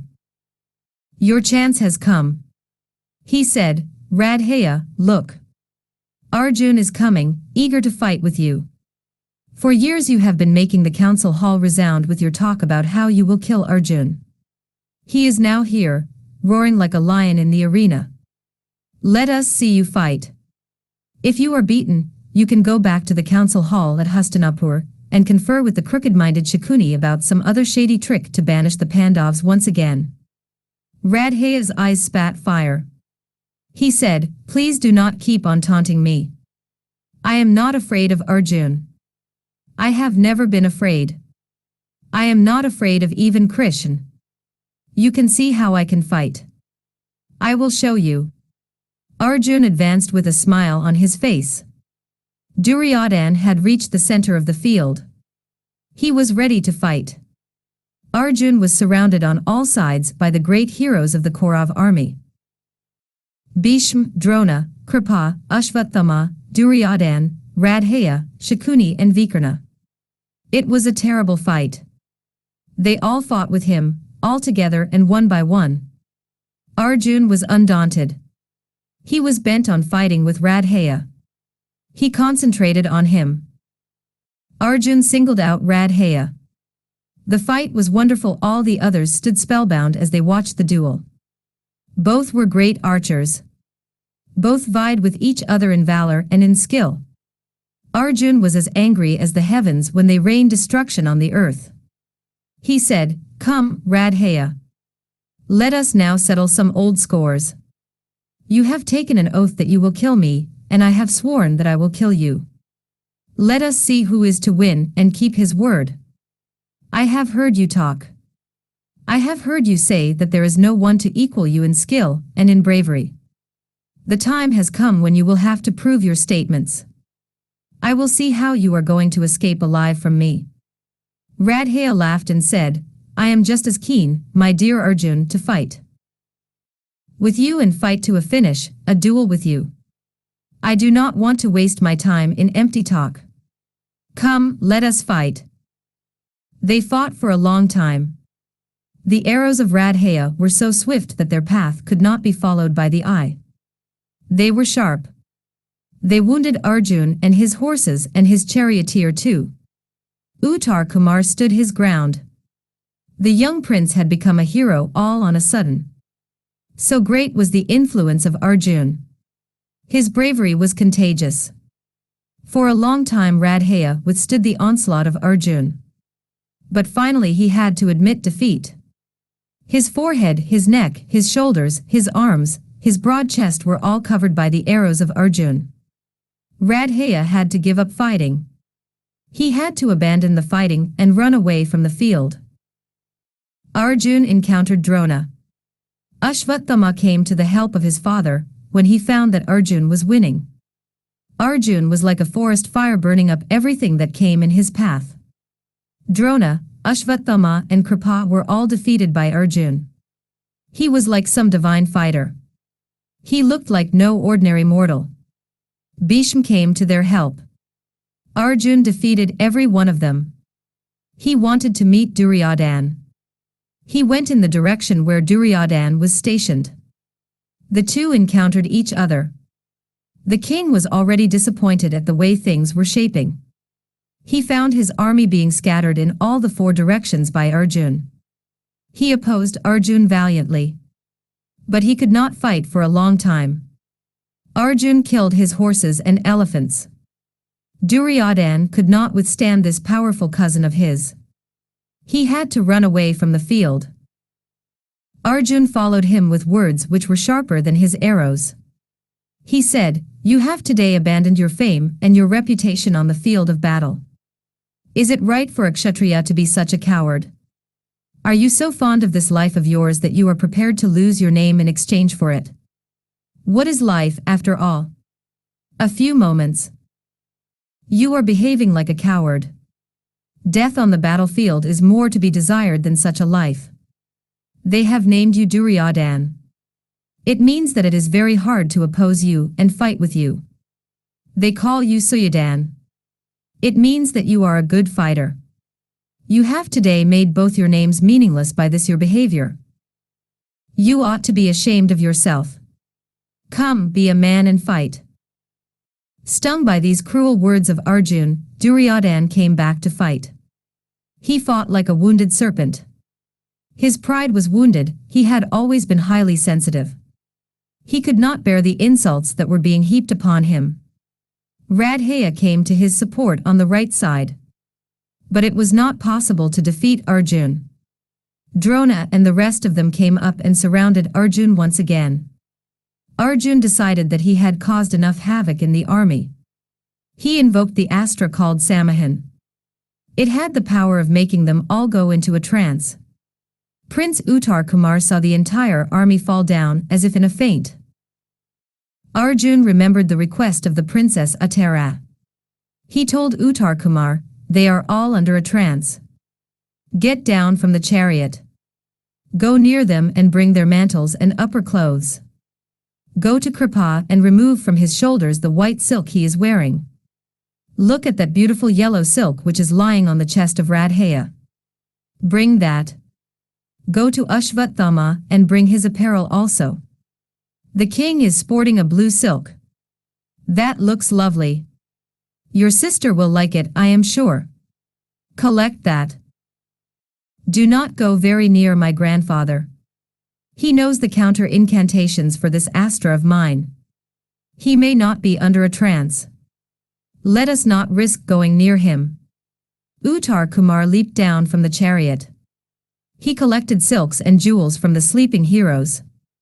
He came back to the chariot. They were ready to depart. Bhishma tried to stop the chariot. But his horses were killed by Arjun. After saluting Bhishma from that distance, Arjun returned to the outskirts of the city. They all got out of the trance. They wanted to pursue Arjun. But Bhishma laughed at them and said, "Do not be foolish. Admit that we have been defeated. Let us return to Hastinapur. I saw your dresses and your jewels being taken from you. That means that you have been stripped of your honor, a fitting revenge for what you did to them years back. I tried to stop him, but I could not. He could have killed all of you while you were sleeping. But he is too righteous to do that. Let us go back to Hastinapur." Duryodhan was silent. His plans had all gone awry. He saw the chariot of Arjun in the distant horizon. From there Arjun sent arrows to fall at the feet of the elders. He took leave of them. He took leave of the king by sending an arrow which felled his crown to the ground. The chariot had gone beyond their sight. With a sigh of heartbreak, Duryodhan decided to return to Hastinapur. Arjun descended from the chariot. He said, "By the grace of God the cows have been saved. The enemies have been defeated. Send out a message to the city announcing your victory. I want to give you a word of warning. Do not let your father know now that the Pandavs are in his court. If he hears it suddenly, your father may not be able to stand the shock. Tell him that you fought with the Kaurav army, and that you rescued the cows which had been captured by them." Uttara said, "But that is impossible. The days of my bragging are over. I cannot take credit for something I did not do." Arjun said, "Say so for the time being. When the proper time comes you can tell him the truth." They proceeded towards the Sami tree. The lion banner was placed on the chariot, and the ape banner removed. The great Gandiv was tenderly wrapped up and placed with the other weapons. The two proceeded towards the city.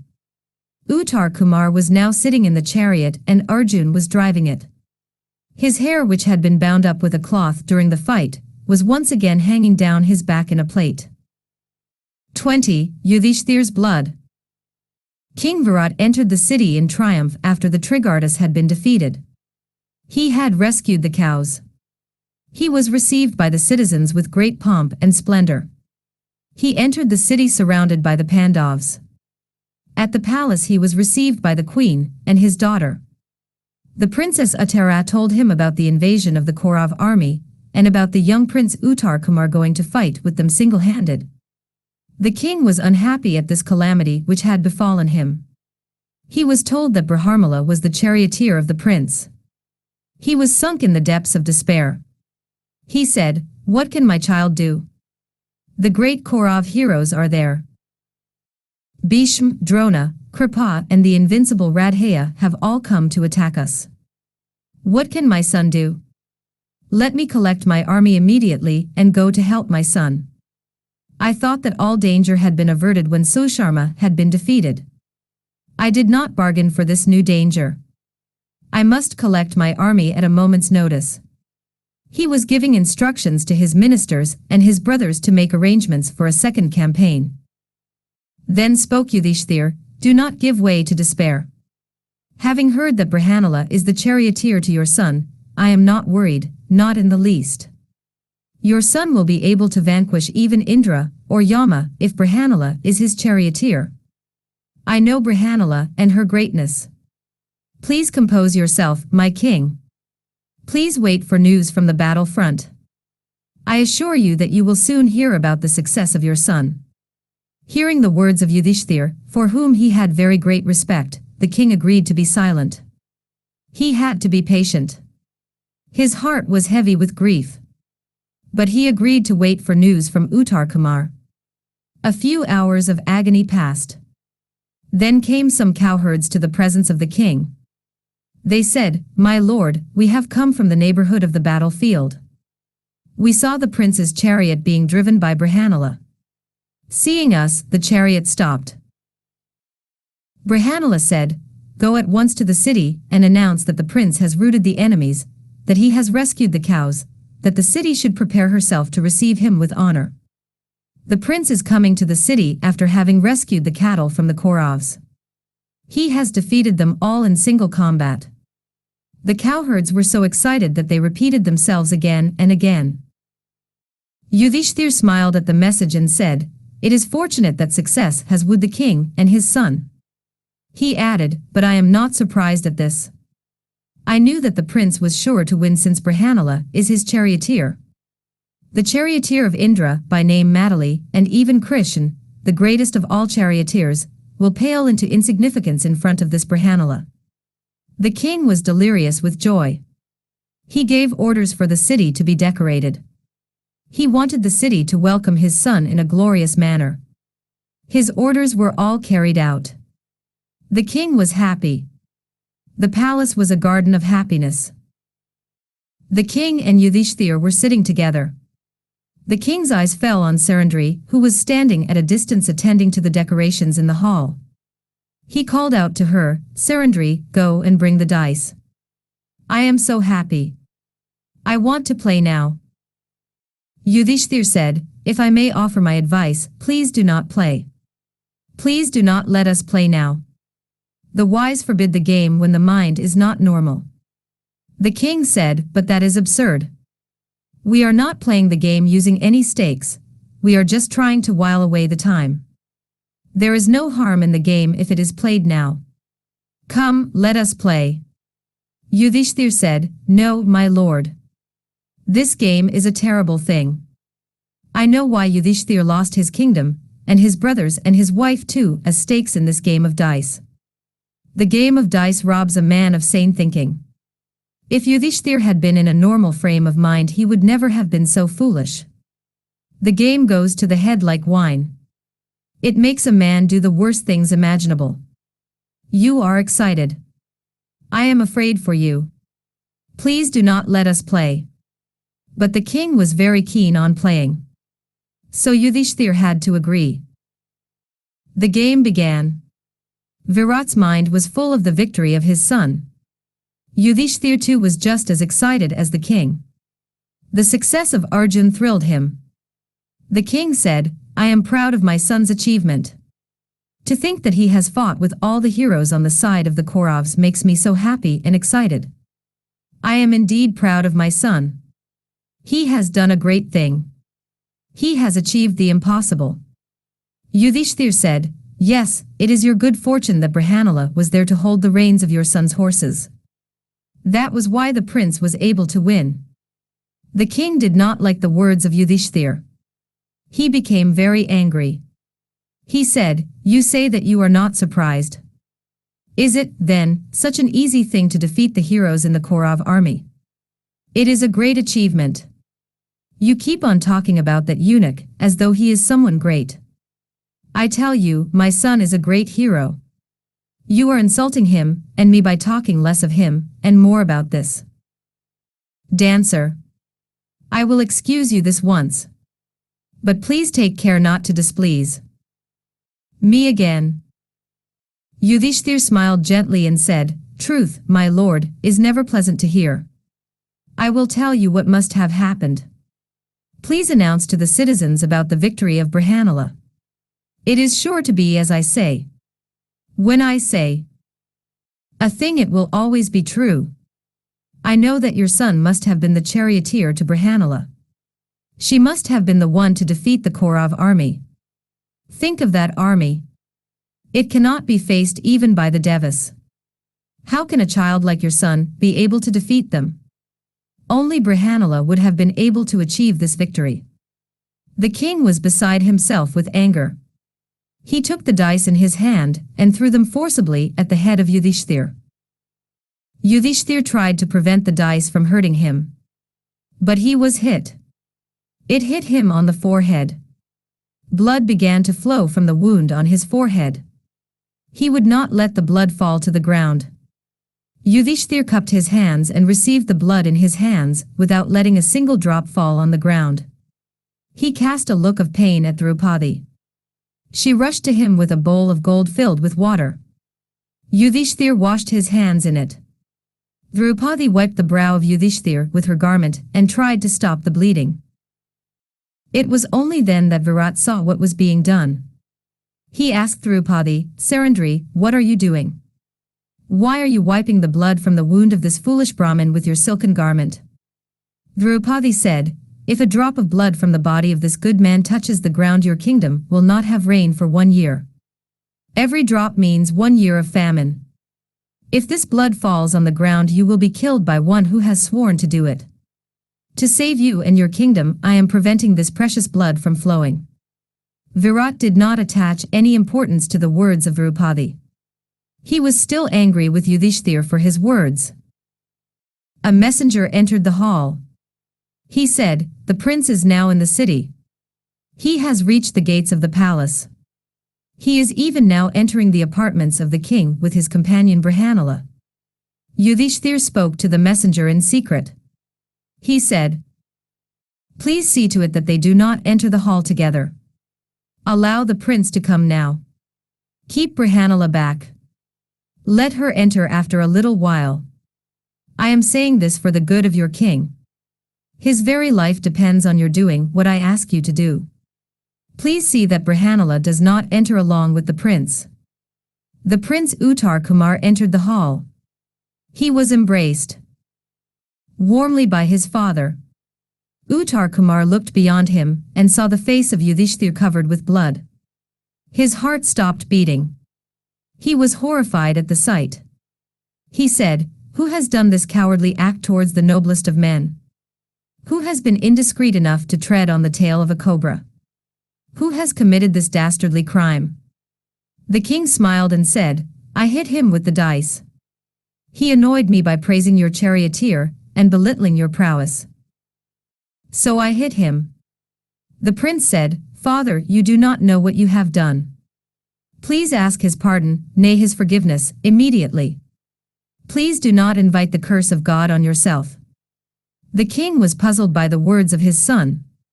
His anger against Yudhishthir, however, had vanished as soon as he saw his son. He went to Yudhishthir and asked him to pardon him. The blood had now stopped flowing, thanks to the efforts of Draupadi. Yudhishthir said, I was not angry with you at all. I was worried about your welfare. I did not want this blood of mine to fall on the ground. If it had, you would have been killed at once. But I have averted the calamity. Nothing can happen now.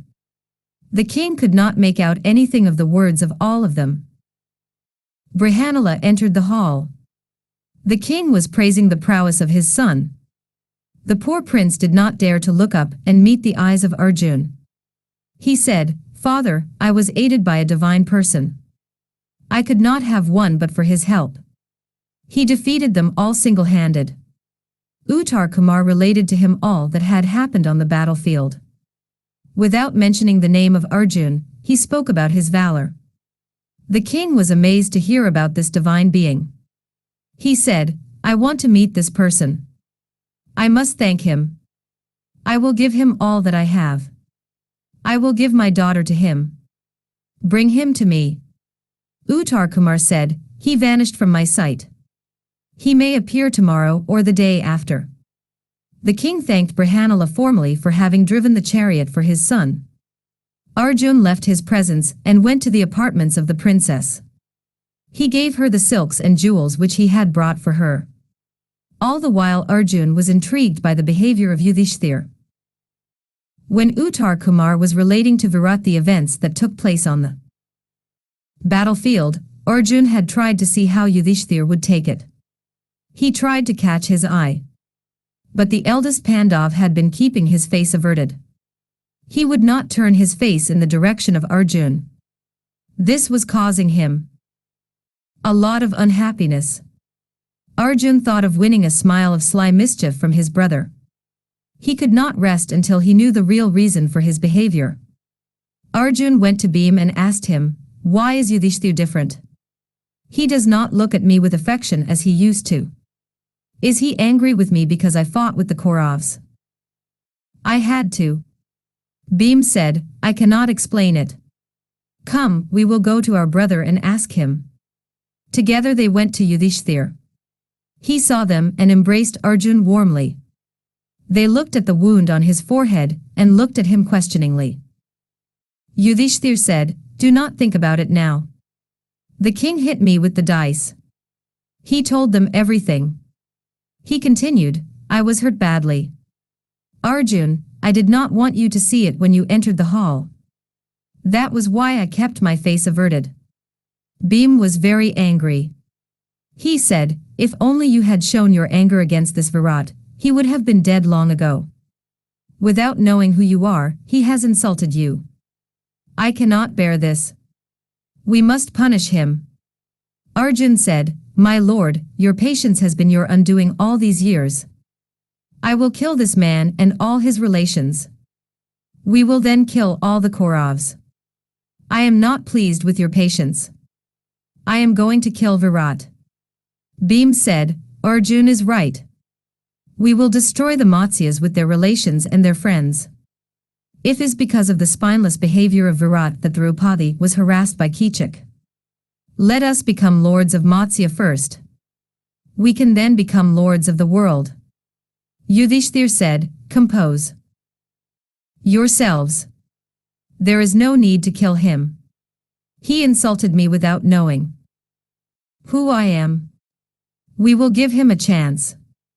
We will show him who we are tomorrow morning. We will occupy the throne. If he dares to defy us, then we will kill him. Not till then. Let him realize what he has done. If he is impertinent to me, we will all kill him and his people after that. But not now. 21. After the eclipse, the full moon.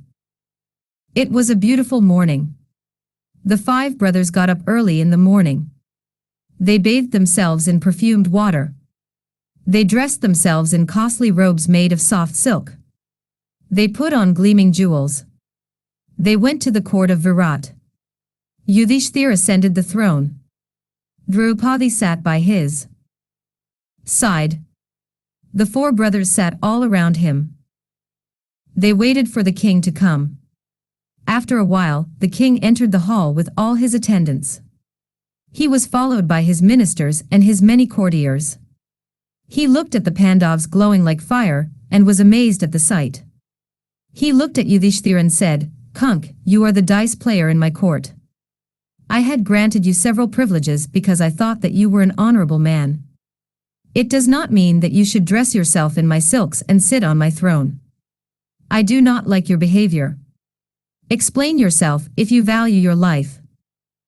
Yudhishthir smiled at the angry king. He said nothing. Arjun said, "Virat, please be careful. You do not know what you are saying. This man here is fit to sit with Indra on the same throne. He is the greatest soul that has been born on this earth. He is a lion among kings. He is Yudhishthir, the Pandav. His fame will live in this world as long as the sun rises and sets. This is the king who was surrounded by thousands of kings. The monarchs of the world were waiting on him as servants. He was the lord of Indraprasth. He was the sole monarch of the world. He is the home of truth and righteousness. The great Yudhishthir, the lord of the world, is now honoring your throne by sitting on it. Do you object? You thought that he had no right to sit on your throne. Do you still think so? Tell us." Virat was speechless with amazement. He stood silent for a few moments. Then he said, "If this is Yudhishthir, where are his brothers? Or rather, who are his brothers? Who is Arjun? Who is Bheem? Who is Nakul and who is Sahdev? Is this the fire-born Draupadi? Please tell me and satisfy my curiosity." Arjun told him who was who. He introduced them all to him. He sang the praises of the twins and that of Bheem. He showed Draupadi to him. Bheem introduced Arjun to the king. Uttara Kumar came in just then. He said, "Thank God I am free to talk now. I can tell the whole world what happened on the battlefield. It was Arjun who fought the battle for us, father. I was the charioteer to the great Arjun. He fell at the feet of the Pandavs and wept tears of joy. The king embraced Arjun and said, God has been good to me. He made you save the life of my child. He fell at the feet of Yudhishthir. His form was drenched with tears. He took a chamara from one of the attendants and began to fan Yudhishthir. He washed the feet of Yudhishthir and said, I am the most fortunate man on this earth. Your presence has graced our city all these months. My court took on a new splendor because of your gracious presence. Please be good enough to accept my kingdom. I am your servant, I am your slave. In your infinite kindness and nobleness you must forgive me for all the many indignities you had to suffer in my house. You are well known for your forgiving nature. You must have mercy on me and forgive me. Yudhishthir took his right hand in his and said, I am not angry with you.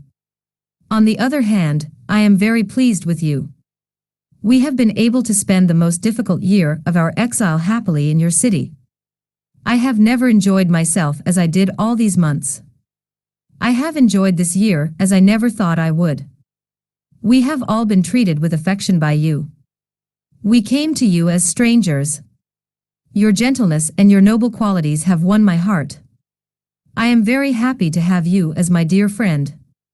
Virat was grateful to Yudhishthir for his kind words. Uttara Kumar came up to the throne. He said to his father, We have been very fortunate in having the sons of Kunti in our midst all these months. They have been honored by you now. But I have a suggestion. Father, you remember you said that you would please the person who helped me during the fight with the Kauravs. You said that you wanted to give your daughter to him. It is time you fulfill that promise. I will fetch my sister. Please give her to Arjun, the greatest of all the heroes of the world." The young prince went out and came back with the princess Uttara. Virat smiled at Arjun and said, "Arjun, this my daughter has been your dear pupil for the last so many months. I will be greatly honored if you will accept her for wife." He fell at the feet of Yudhishthir and said, "Please forgive us our faults and show me that you have forgiven us, by accepting my child as the bride of your brother."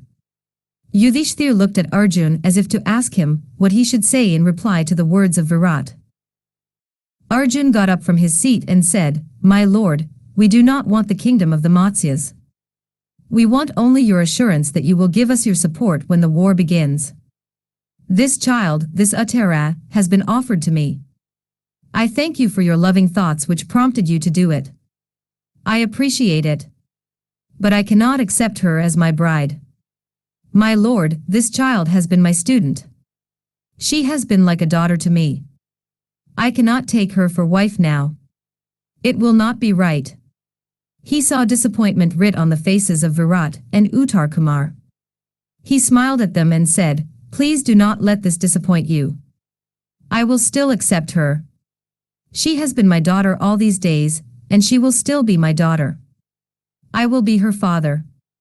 She will become my daughter-in-law. I will accept her as the bride of my child Abhimanyu.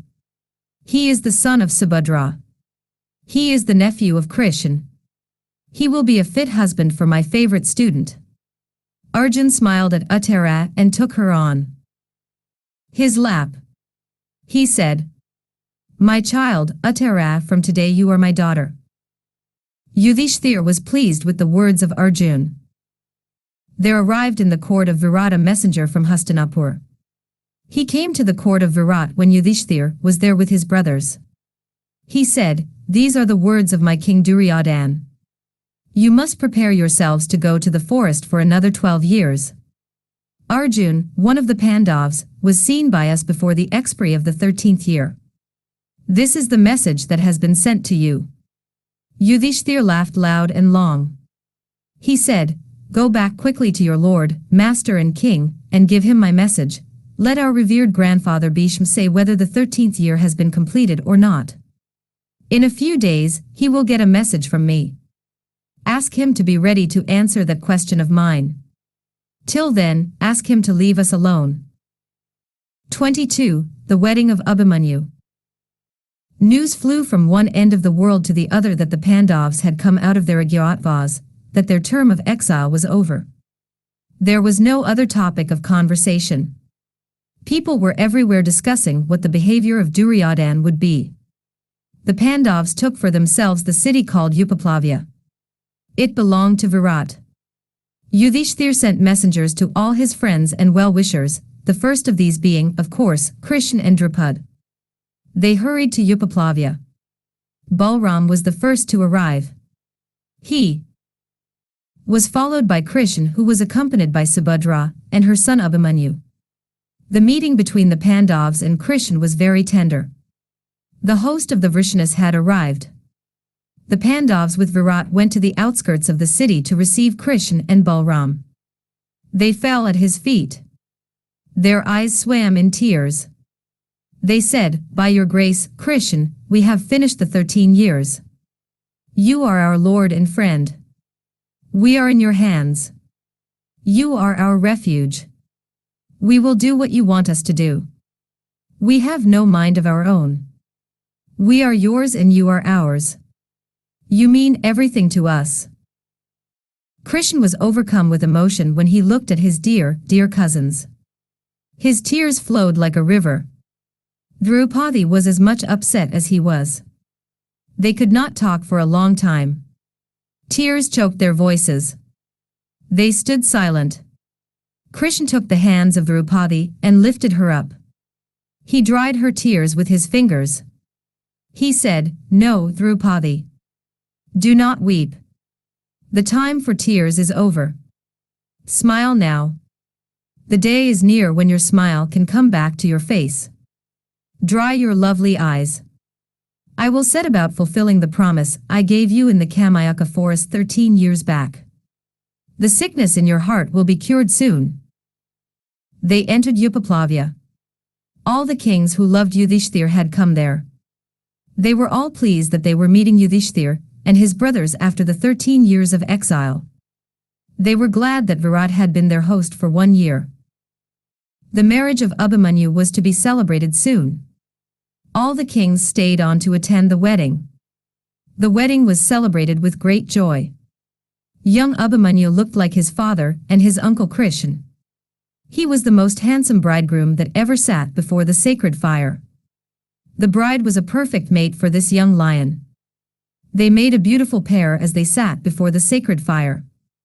Dhaumya was the officiating priest for the Pandavs. Krishan and Arjun sat side by side smiling often at each other. The city of Virat was like heaven on earth. The marriage was a fitting end to their years of pain.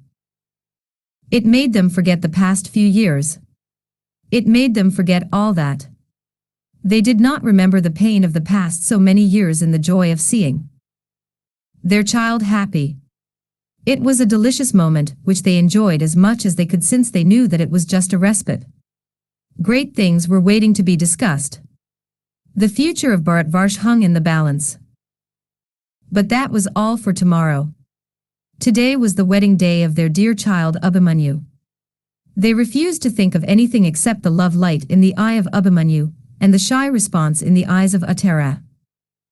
The guests who had come to attend the wedding were there with their armies. They had all come there to assure Yudhishthir that their army was at his disposal.